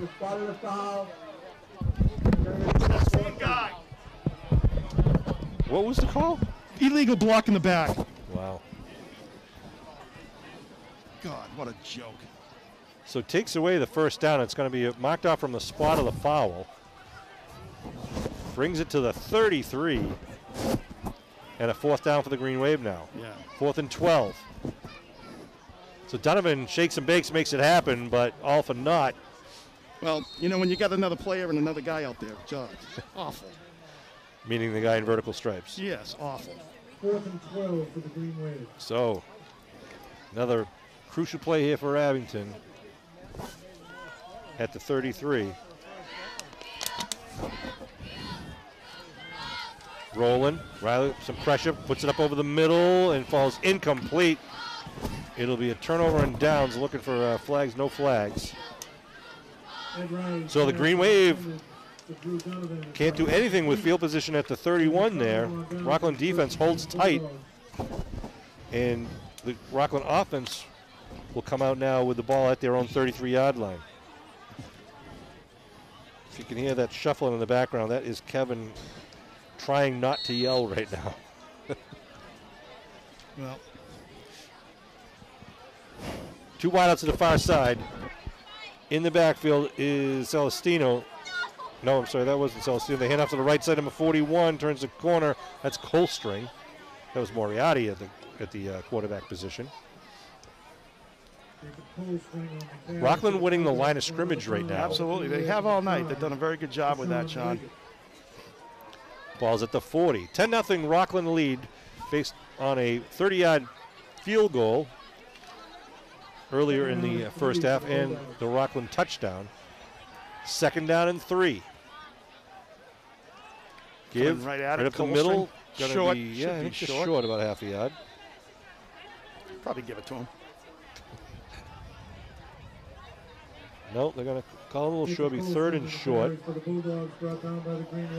Well, they're doing a nice job. Both teams doing a nice job at taking care of the ball too, and not giving up, giving those opportunities. Moriarty comes back into the huddle with the play selection. Under 8 minutes to go here in the 3rd quarter. 3rd and less than half a yard here. Wow, they gave him it's right at the marker there. They still go with the shotgun though. No quarterback sneak here. They give a little dive right up the middle. Gets the first down as Colstring still on his feet, pushing up to about the 48. It'll be a fresh set of downs for the Bulldogs. Well, I mean, as we were saying, Sean, the clock just moves so fast here. You're down 2 scores. You need to do something. The Green Wave defense has to come up with a big play and get the ball for the offense. I want to send a shout out to Chris and Mark Barry from Abington graduates, great hockey players. They have a business that helped us out at the Green Wave Grill, with a lot of the kitchen equipment. We greatly appreciate their generosity in helping out the Green Wave sports program. Barry family, nice family. Looking to throw is Moriarty. Dropping back, launching one downfield deep, way deep. It's going to be picked up and falls incomplete with a collision at the 20-yard line. Thrown it into double coverage down there. So bring up 2nd down. Geez, just great coverage by the Green Wave, but almost too great. We had 2 guys with hands on the ball. Yeah, you got to call that. Just call it out. I mean, it's tough when you get your momentum going there. But you got to take advantage of that. Wojo checks in for the Green Wave. You give Jeff Buckley a breather. 55. 2nd and 10, right in front of you at the Rockland 48-yard line. Leander takes a direct snap, coming right at you. Turning the corner, nice job by Pease, the big man. That's what the Green Wave needed there. Connor Pease, a sophomore, who puts the bear claw out there and just hauls him down. Yeah, that was a nice job when he did the cut. He just was able to sail up, but at the same time come back and make that tackle and push him back. Now it's 3rd and 14 there for the Bulldogs. So nice job by the Green Wave D, making a big play. Hopefully they can stop them here and get the ball back. Green Wave D need to hold. Not the penalty hold, but hold. The defense needs to hold here to get that ball back. Student section down under the scoreboard is packed tonight. Looks like last week 2 weeks ago they were all white out, Sean. Tonight it's a blackout. They're all dressed in black down there. Moriarty in at quarterback again for the shotgun. Wide out to the far side. Moriarty looking to throw. Looking across in his middle. He's going to be taken down. No, he breaks free. And now he tosses it incomplete. It looked like La Rosa had his hand on him. We saw that on the opposite side where Abington had Riley in the grasp. It's almost like I think people are afraid to hit them. Yeah, you know what I mean? they don't want to get a penalty. They don't want to get a penalty there, and give them a first down. Because they had them, and it's like they feel like might be roughing. So with the ball at the 44. See if they kick here, Sean. It'd be interesting to see if they kick. Drew Donovan's going back deep. I think you have to, don't you, if you're Rockland? I don't know. I mean, Esposito's out there. They're showing punch.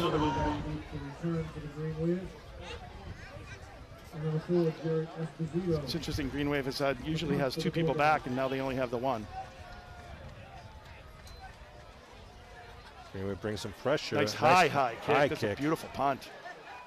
I mean, caught by Donovan trying to get away, and he breaks away at the 20-yard line. Donovan with the 25 up to the 27. I don't know how he just did that. I know. He's just amazing. He just is able to make things happen. What do you call him, Kev? What? What do you call him? Magic Man. The Magic Man. Now you see him, now you don't. And that was a good example of that, absolutely. So they mark it at the 28-yard line. The Green Wave offense will come back on the field with an even 6 minutes to go here in the third quarter. 10-0 Rockland lead. No scoring here in the third quarter. And the Abington Green Wave are looking to put a 72-yard drive on the board right now. Donovan lines up wide to the near side of the field. Kilmaine and Curtis Lucas Summers in the backfield. Riley under center. Looking to throw. Rolling, pumping for Donovan. Now going deep, throwing it up, and it's going to be incomplete. Yeah, they had good coverage. They're just not going to let that happen tonight. Lucas Leander on the coverage there. I think Donovan actually slipped when he was breaking off the line there and kind of screwed up a little of the timing there. Mike Van Luling checking in for Abington, number 8. Second down and 10. Jim Keller, his 500th game as the head coach of the Abington Green Wave. And if you didn't hear it earlier, we're obviously playing Rockland here for the 500th. The first game that he coached as head coach was against Rockland. I want to congratulate Steve Wakeland. He's holding the stakes there on the chain gang for his 300th game. Kilmaine in the backfield. The man in motion to give. Ricketson turns it upfield. Ricketson going to be stopped at about the 33-yard line. Something going on with the exchange between Riley and Ricketson all game, really. It's not a clean exchange. It's like they're holding on to it. Sometimes it looks like he's almost bobbling it when he does get it. So it's going to be third and about 5 here. The 33-yard line. Deshaun Leggett, number 5, checks in. The Abington Green Wave. Mason Kilmaine's going to get a breather along with Jack Robbins. Van Luling out wide to the far side. Deshaun out wide to the near side with Donovan in the slot. We got Ricketson in the far slot. Shotgun, they bring a blitz. Put it up in the air, it's going to be out of bounds. No chance there for Leggett. So bring up 4th and 5 at the 33. 4th and 5, Green Wave, 5 minutes to go here in the third quarter. And you think, yeah, the Green Wave will punt that away. I think you have to. I mean, although you're down 2 scores, you're going to get to that point, though, Sean, where you're going to have to go for it, even in this situation, because, you're just not going to have too many more chances. But I don't think we're there yet. Well, let's see if Donovan can get a good punt off. If we can kind of try to pin Rockland back in their own territory. Ricketson out wide is one of the gunners on the far side, and Van Luling on the near side.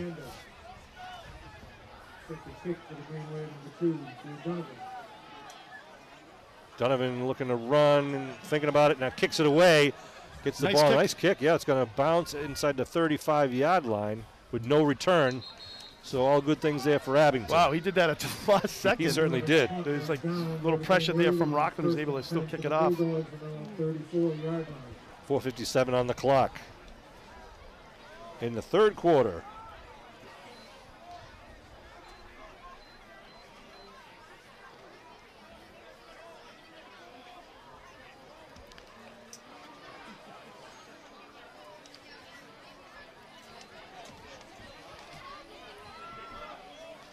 Here comes Rockland now. 1st and 10. Hand off right side. Coldstring turns it upfield. But Robinson on that tackle along with 57. Go, Jeff.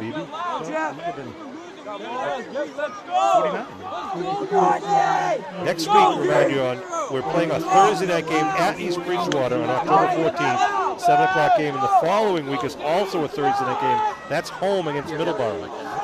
Yeah, so we're playing on the 14th at East Bridgewater Thursday night, and home on the 21st on a Thursday night against Middleborough. Both, both league games. Shotgun to handoff right side. It's Colstring trying to get around the right side and going to be taken down by the men in green. Yep, Van Leuling and Shea McClellan do a nice job. McClellan was in pursuit the whole way. Van Leuling did a nice job setting in the edge there, making it 3rd and about 4 here. Curtis Lucas Summers out there also. Both nice job. Logging up the end. So, Chuck McDonald, the coach from Rockland, will send out the offensive play selection as Coach Daly, the defensive coordinator, sends out the defensive coverage for this 3rd and 4 play at the Rockland 40-yard line. Moriarty in the shotgun. Gives off. Oh, he's going to be crushed in the backfield. Curtis Lucas Summers and Sammy Tornado just blitzed right through the middle. Yeah, for about a 3-yard loss there. He's going to knock it all the way back to the 37-yard line. So something changed there. The Green Wave defense just really controlled the Rockland offense in that series. So definitely a punting situation here as we get down into 3 minutes here in the the 3rd quarter. 4th and 5 at the 37. Yeah, really 4th and 6.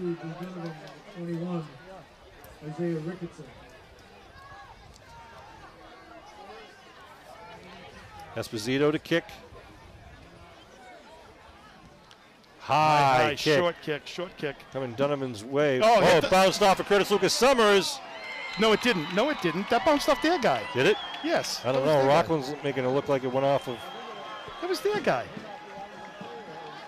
We're waiting for the signal there.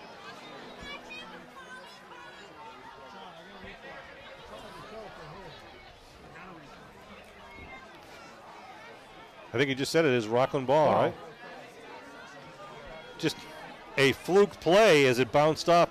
Lucas Summers obviously wasn't receiving the ball. He was 10, 15 yards short, but the kick was short. It looked like it went off his helmet or his shoulder pad. Bad break there for the Green Wave after a good defensive stand. Absolutely. Just ball at time midfield. Of possession here is. Break off the left side, and going to be a touchdown saving tackle there by Deshaun Leggett. Thank goodness. Was that Leander trying to break away? Unbelievable bad luck there for Abington. I mean, that line of scrimmage they had on that punt was the Rockland 37. Right. The ball. I thought I saw. The ball bounced off of Curtis and went backwards about 7 or 8 yards. Yeah, and was recovered right at the 50-yard line. The ball now stands at the Abington 35 with 2:22 to go in the 3rd quarter. I don't think I've ever seen that like that. When these two teams play, weird things happen. Ball's low on the ground, but they get it to Colstring. Gets no holding. Yeah, there's no holding. Unreal. Ball's picked Robbins up about is 9. Wow. Jack Robbins on the outside there? Yeah.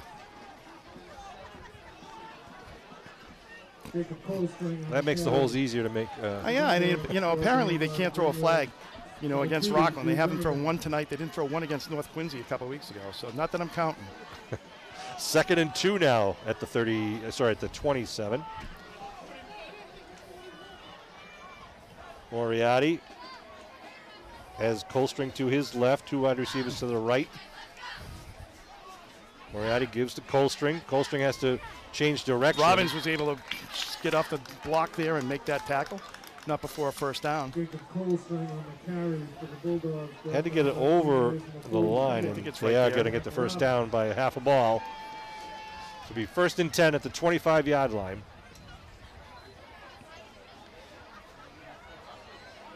Rockland trying to move this ball into the red zone. Well, they're in the red zone. No, they're not in the red zone yet, which is considered inside the 20. With a 10-0 lead. Green Wave defense going to try to answer the bell here. Moriarty is a junior? Yeah, they're loaded with their junior class. This is going to be a good football team. Already good this year. Ball's on the ground. Moriarty's going to pick it up. Gets hit and breaks away. Throws it in the air. Connects. the far side, but taken out of bounds quickly, pick up about 3. And now he keeps the clock going. Yeah, they said it was tackled inbounds. Maybe his knee went down. Moriarty was almost sacked once again in the backfield. 25 seconds to go and rolling. Yeah, good pressure. I mean, obviously they had a little miss on the snap there, but Moriarty's a big guy. He's tough to bring down. Green Wave has a couple of times has been able to elude the Green Wave defense and keep a play alive. They're going to let the clock roll. That was like the second or third snap that was a little bit questionable there, so I don't know if something's happening. No. We can hope. End of the third with no score from either team. Leaves it at 10-0 Green Wave. Green Wave, as we said, Sean, they've had their opportunities. And now you get into a situation, it's do or die. You got to score twice. Yep. Somehow. So. Want to remind you once again, the next couple of games for the Abington Green Wave, a Thursday night, October 14th at East Bridgewater. Thursday night, October 14th. And then Thursday, October 21st, home against Middleborough. And then we are playing again not again, but the next game would be Friday the 29th at Norwell, another big league game.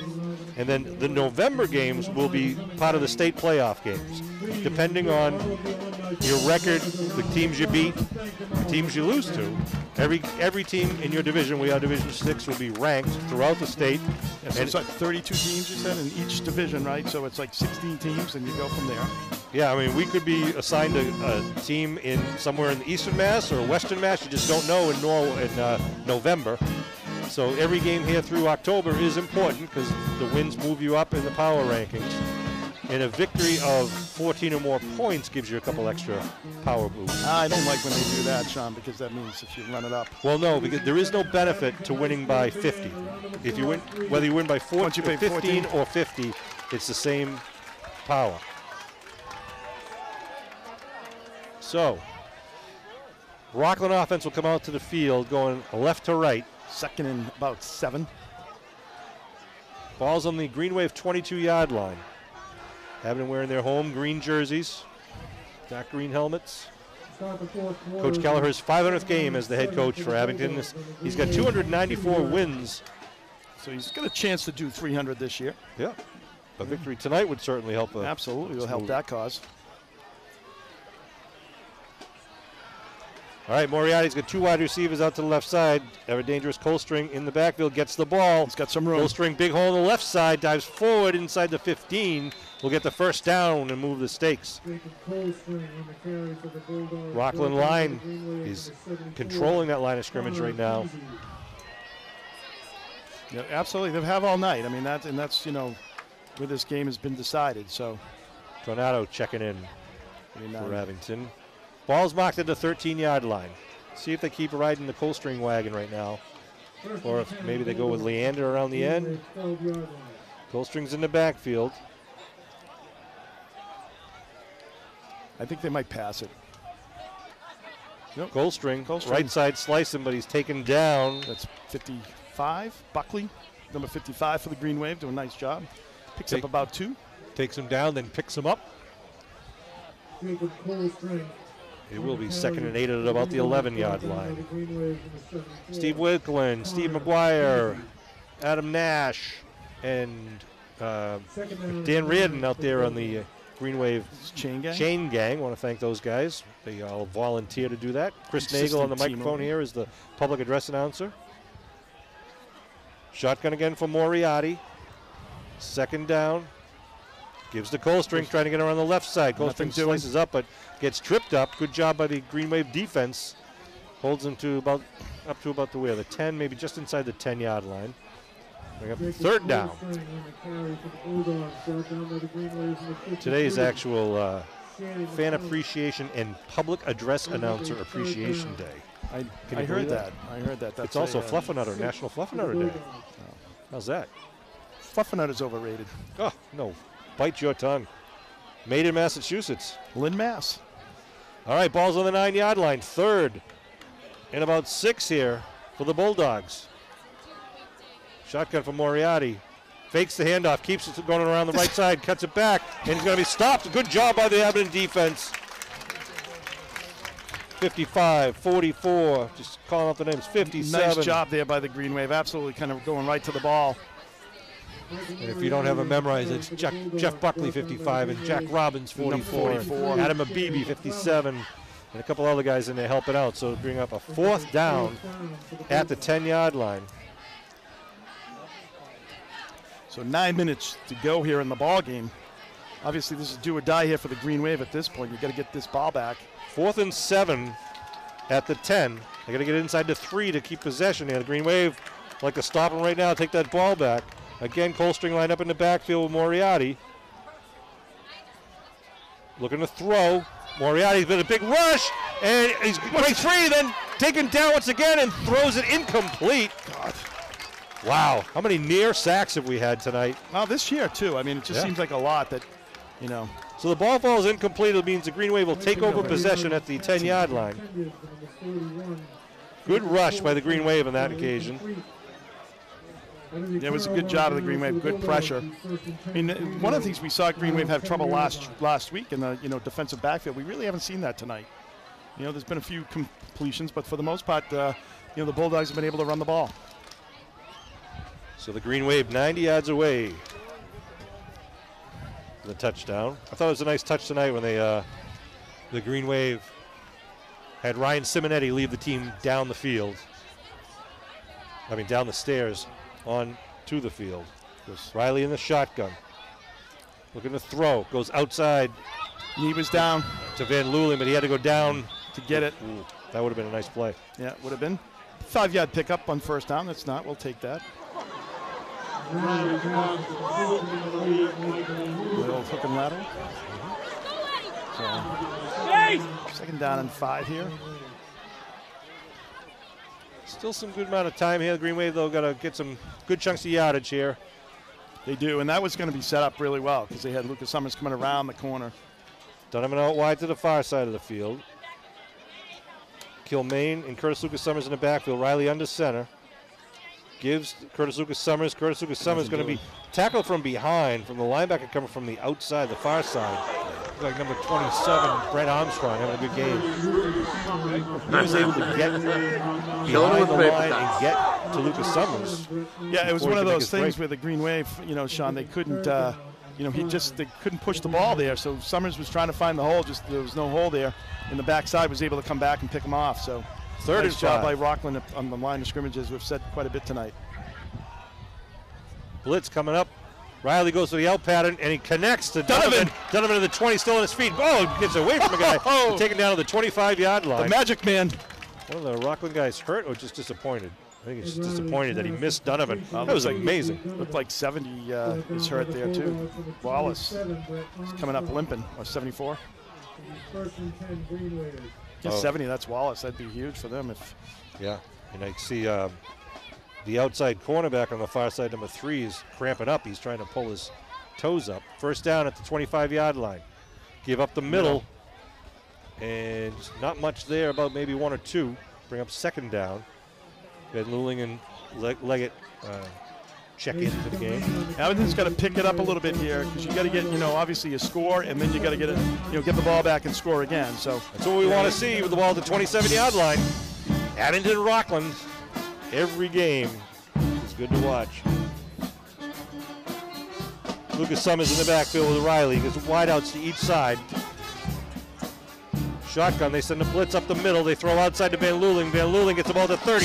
Turns it upfield, gets a 1st down and more with a 40 and out of bounds. Stops the clock at the 45-yard line. Throws a flag. There's a great hit there by number 11, Celestino.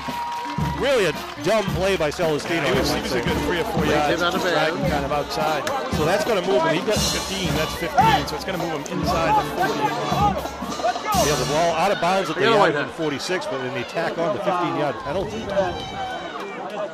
That's what we need. That's what we got. I think they have like one motion penalty, and that's the first play. First penalty. That kind of opens up or livens up the Abington crowd right now as the ball moved down to the Rockland 39-yard line with 7 minutes to go. Deshawn lined up wide to the far side with Donovan in the slot. When Donovan gets the ball, Sean, there's 2 guys all the time right around him. I mean, they're like just blanketing him. Riley going left. He puts a chair pad now going deep. Oh, no. He's going to be, is he out of bounds? No, he's in bounds. Is it? Got that. Oh, it's intercepted down at the 7-yard line. A chair pattern, attempted chair pattern, trying to throw it down. Slow developing. It was. So another tough break for the Green Wave.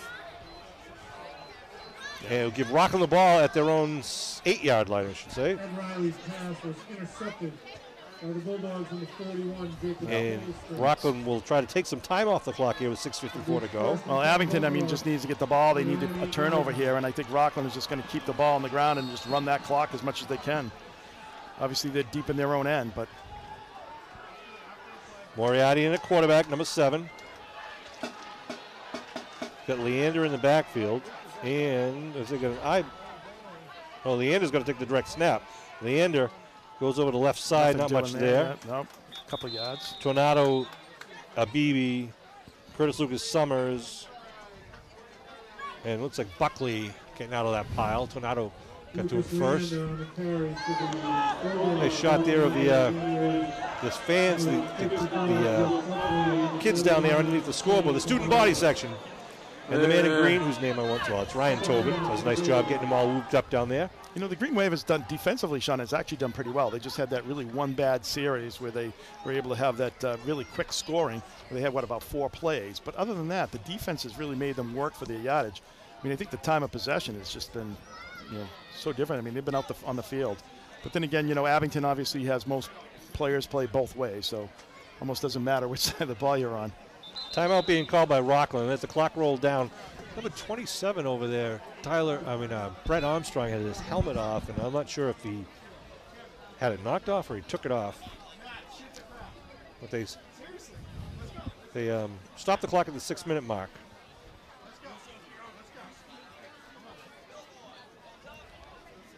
Got Matt Nelson up here directing traffic among his cameramen. Tachi down the field.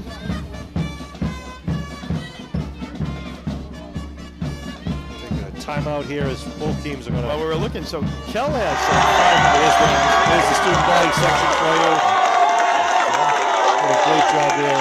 Always packing the house down there in that student section. That was their idea, having their own segregated section down there.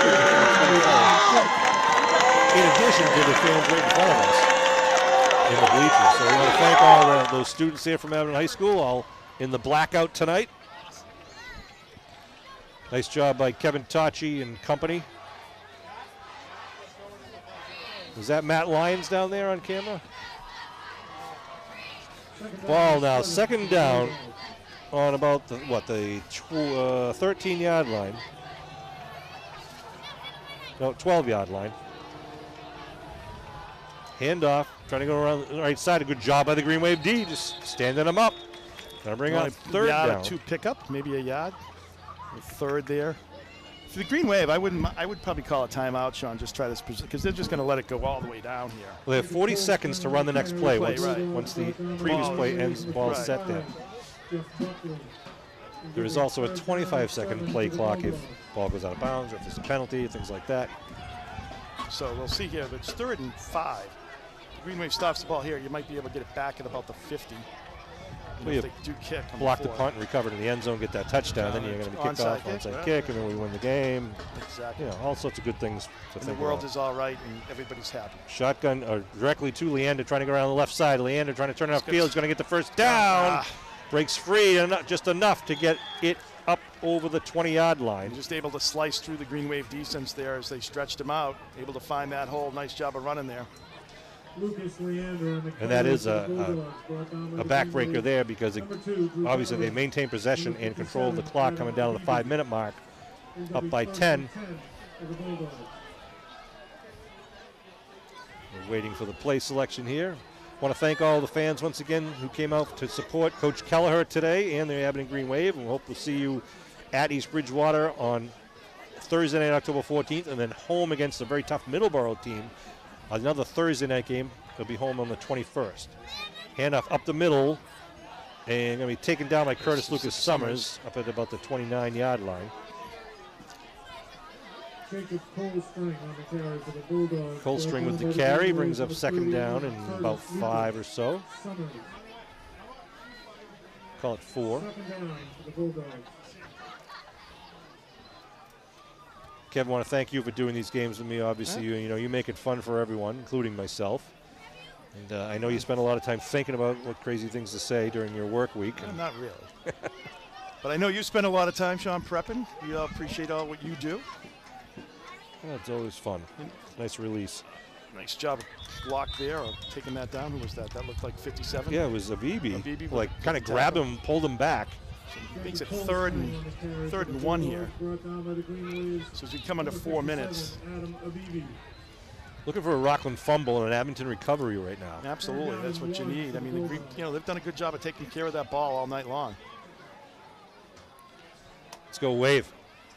Beautiful night for football here, though. On October 8th, it was about 60 degrees at kickoff time at 7 o'clock. It's so nice out tonight. Just a beautiful day. It's funny now, it's beautiful, about 75, but as soon as the sun goes down, it just drops. Yeah, that's right. Temperature just drops, and what a beautiful night, beautiful day for football. Moriarty going to take the shotgun. Handoff. Right side, nothing doing. Big, huge block. Who came up and made that hit? 57, Abibi. Yeah, big stop there by the Green Wave. They called timeout to stop the clock with the 4th down play. Did they give him a loss on that play?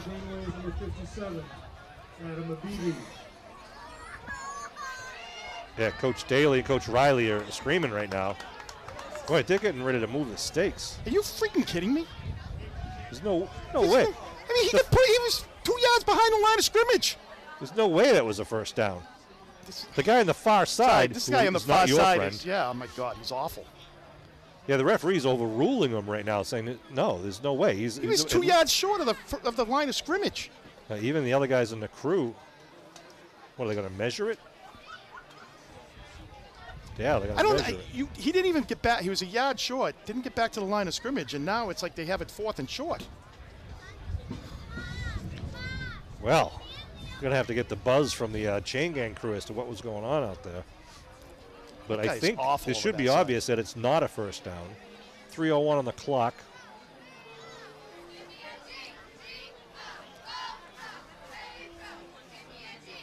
I don't know how you can't get back to the line of scrimmage when you're a yard short and then you're measuring. 4th down. So Rockland's got a decision. You got to think they're going to punt it away, especially with a 10-point lead. I mean, I don't know how it's not 2 yards behind that. Wow. I didn't think it was close to a first down there. I mean, I didn't think he made it back to the line of scrimmage. The coaches in the black shirt are not happy. Abington called a timeout.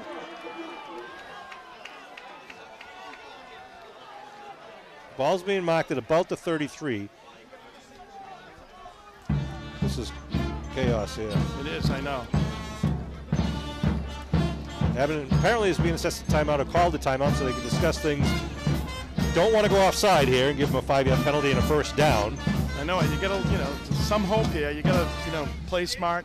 Interesting discussion here with Coach LeCurry and his team. They need less than a half a yard, less than a yard. Do they try to get the first down, which would then keep the ball, keep the block, and basically win the game? Or do they punt it away, knowing that Abington still needs 2 scores? Abington hasn't been, Abington's been able to move the ball. Yep. It's taken them a long time. Rockland's been good about stretching field, but they haven't been able to score inside the 20 here. So I think, if it's me, I put the ball away just because, it's like 3 minutes to go. The chances, you're up 2 scores. The chances of them getting 2 scores is so less. Chances here, if you give them a short field, you rely on your onside kick, then it's like, you've got time. Right.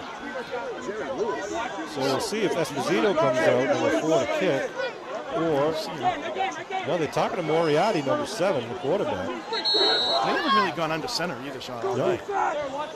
That's another, thing, because you got to snap the ball back 3 yards. And now, are you gonna, what does Rockland do? Do they try to send one guy deep and just try to flare it out? But an incomplete pass means they don't get the first down, or do they give it a pull string? So the play selection now from Moriarty in the shotgun. Oh, he jumped! It took the guy 25 minutes to throw the flag over there, for crying out loud. So it'll be a 5-yard penalty. Oh my God, that was horrible. Wow. The kid was in Whitman and he still didn't throw the flag. It was, Jesus. So now, The ball Fourth, and now it's a punting situation. Obviously, you're going to go put Esposito out there. I can't imagine you giving the ball to the Abington at the 27, 28 yard line. No, they're sending Moriarty out. They are sending Moriarty out. Well, maybe Moriarty can kick. Who knows? So 4th and 6 at the ball at about the 28. 3:01 on the clock. No, they're going to direct snap to Leander now. They're going to be looking to the left. Rolls, overloading. He's rolls, turns the corner, gets the first down. Flag thrown from behind the play, though. It might be coming back, sports fans. McClellan will hold 2 flags down on the field. So Rockland gets the ball up to about the 45, but referee Mendez says holding by the Bulldogs. Move them back. Just punt it. Let's go. Well, Kev, you got to like that one anyhow. Yeah, I know. It's like finally there was one there.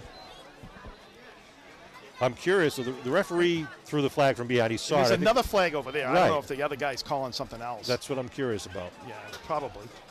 It's like, or Rockland called something else. I don't know. That's what it appears over there.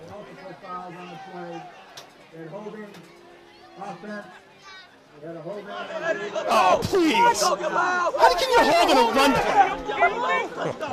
That guy is ridiculous. They said holding on offense and holding on defense, so it's replay the down. Holding on defense when it's a run play. So the ball is now, again, at the 28, 4th and 6. Unbelievable. That's just pathetic. Moriarty over trying to get the play selection. The clock has stopped at 2:53 on the scoreboard. 25-second clock just winding right now on the field, not on the scoreboard. 2:53. Do they run a similar play? Leander's been very deadly because he's quick, number 23.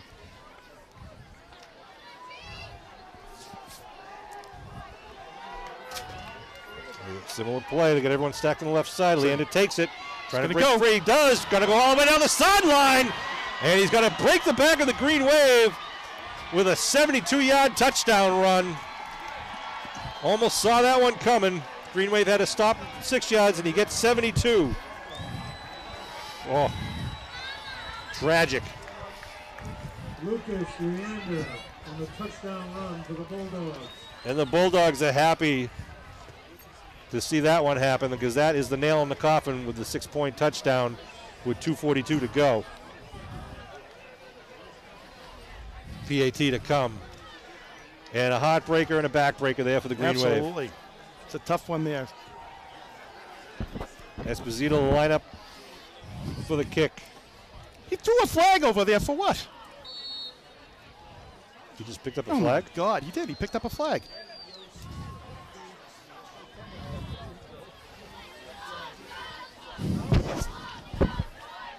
So not the ending of the 500th game that we wanted to see, but we still want to congratulate Coach Kelleher on his 48 years. He always brings energy. Esposito's kick is good. Gary Esposito's point after kick. Tech 7 on, make it a 17-0 game, and as we said, the Rockland defense has been the star of the game here. They've given up 5 total points. No, it was an average of 5 points in the first 4 games. And they came ready to play tonight here at Memorial Field. Absolutely. I mean, hey, they've dominated the line of scrimmage. I mean, they've definitely earned this game tonight. There's no question about that. Okay. You know, they've dominated the line of scrimmage. Abington just wasn't able to punch it in tonight. So, obviously, 17-0 at this point. It's going to be very difficult to overcome, although there's hope. But, you know, as soon as they score, the other guy will throw a flag on that side. You know he will. It'll be a hole behind the play, right? Exactly. Or block on the back or something. Whatever. They teed up on the 40-yard line with 2:42 to go on the clock. And again, Donovan and Leggett deep. They pooch it down the middle of the field. It's a couple of high bounces, goes over the receivers. Donovan going to pick it up back at about the 17-yard line, or 12-yard line, I should say. Donovan on his feet. Block in the back. There was no call. Donovan on his feet. Donovan gets caught from behind, still on his feet. Donovan on the 50.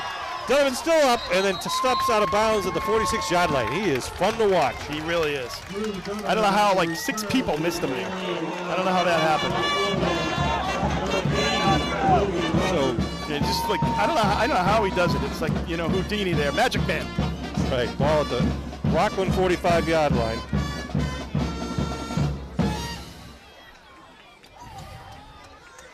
First and 10, Green Wave on the The Green Wave have to score 3 times here in 2.5 minutes. They haven't been able to do it in 3.5 quarters. I know. They send trips to the right side, 1 to the near side. Double coverage on Van Luling over here, interestingly enough. They throw a quick out pattern to Izzy in the 40, Cuts it turns up. upfield. Izzy still on his feet inside at 30. Bounce Could go. He's going to go. Touchdown! Nana Muskegon! Wow, 1 play, 45 yards, Izzy Ricketson. And that's what we've been looking for, and that's what he can do. Wow, nice job by Ricketson making that happen. Breaking a couple of tackles there and just making some moves. Good throw by Riley, getting it out there. That play took about, what, 22, 26 seconds. Ooh, baby. I know it. His life. We may go for 2. Where's Charlie? Right, they're going to line up the kick. Mike Riley with Pass the complete to number 21, Isaiah Ricketson.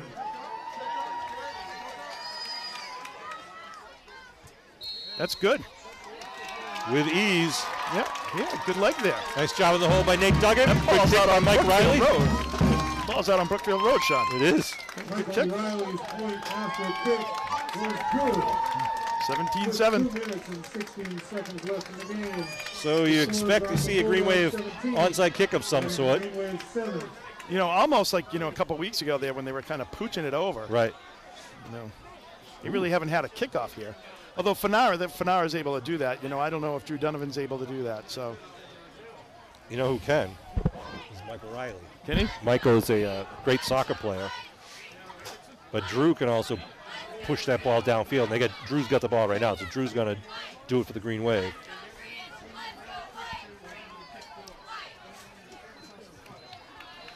Let's see now, Rockland. Oh, they're short. Yeah, Rockland's throwing short. Do you kick it down deep and just like chase after the ball? Like almost like North Quinn or was it the Pontiac there, Sean? Yep. If you kick it to that far corner. Kick off for the Green Wave. This is a big chess game right now for both teams. The deepest man for Rockland is at the Rockland 30, and it's one guy on the near side. They do an onside kick. Abington's got the ball. Says they got it. They do. Out comes Jack Robbins with the ball. Wow. So great job by the Green Wave. They're going to maintain possession here. Everything's a conference. They got it. They got it.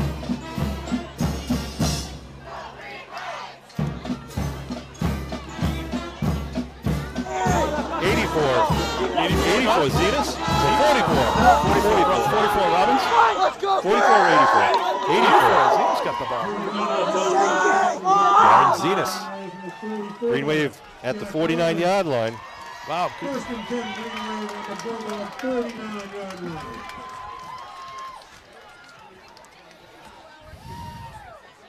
So Abington at the Rockland 49.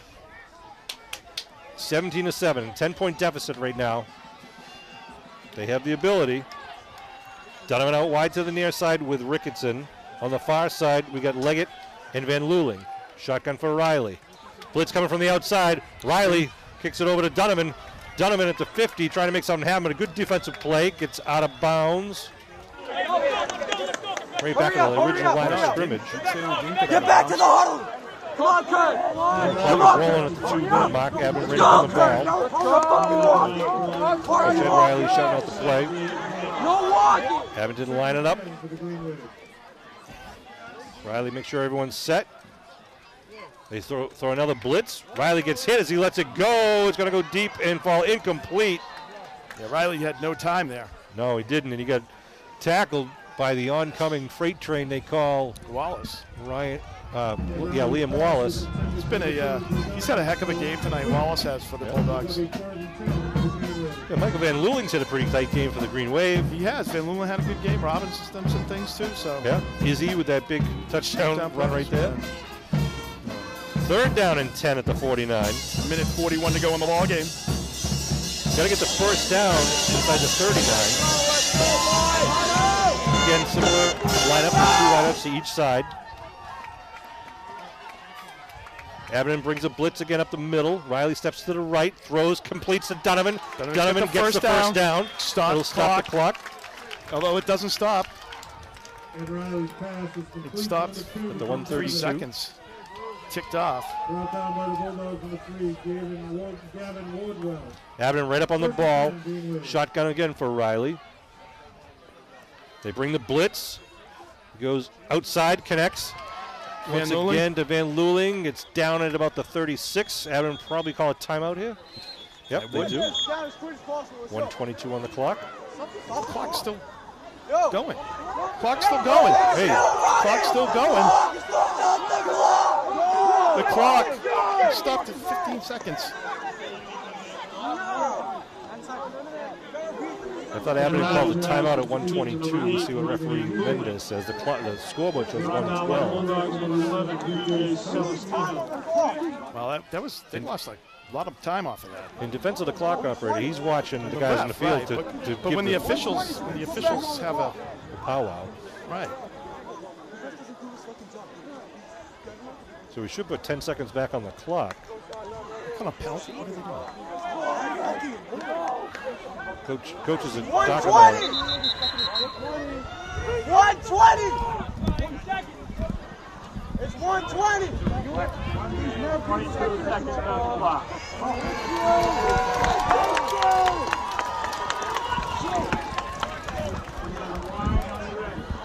No time? Sean's going over to help the clock operator make it 1:22.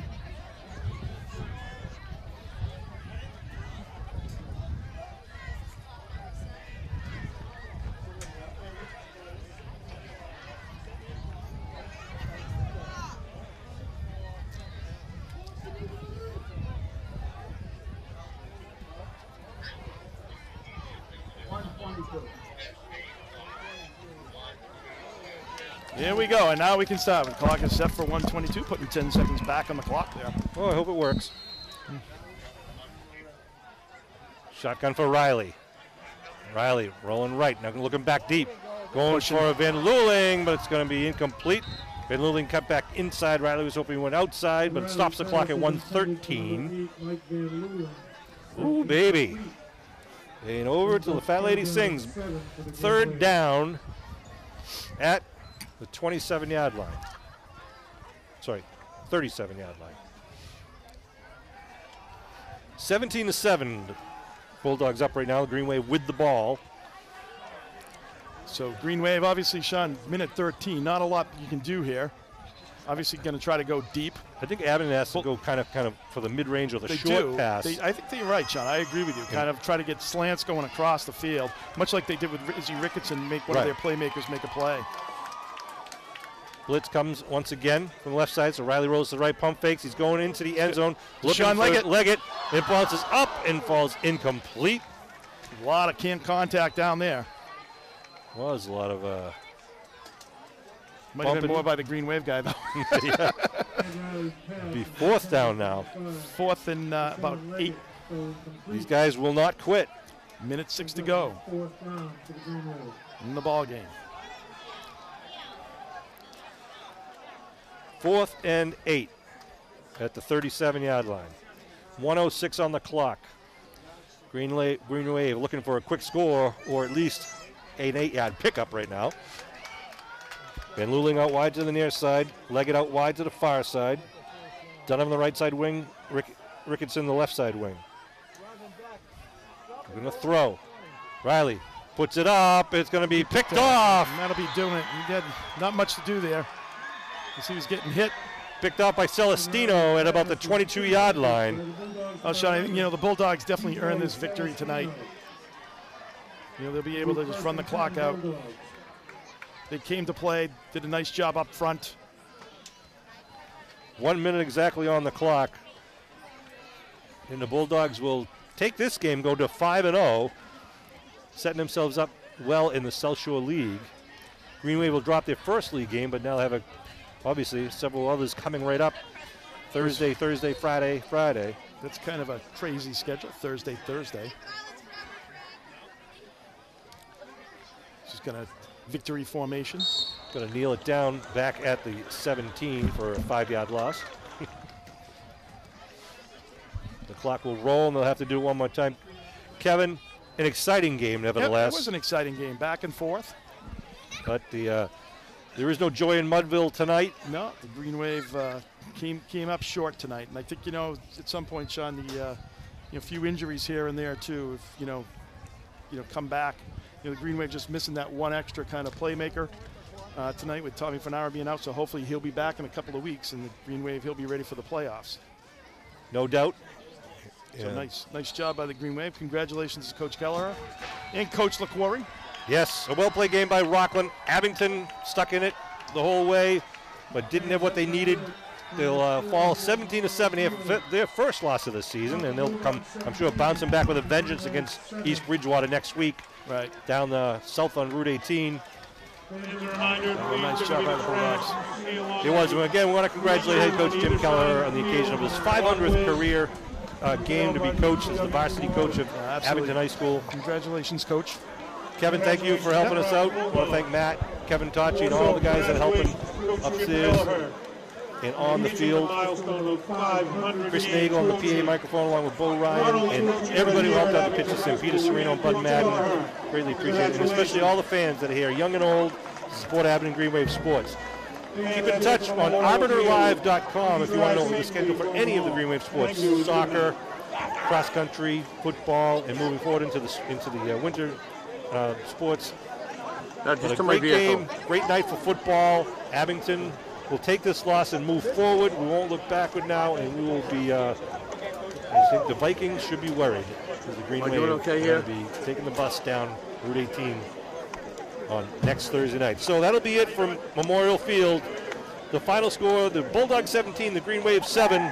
We will see you next week for more Abington Green Wave football action.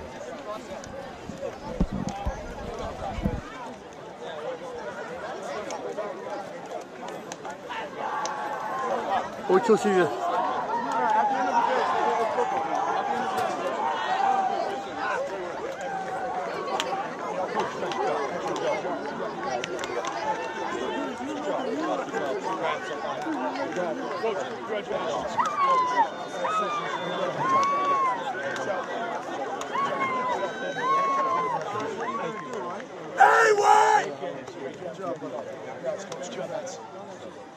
Hey, buddy. Are we good?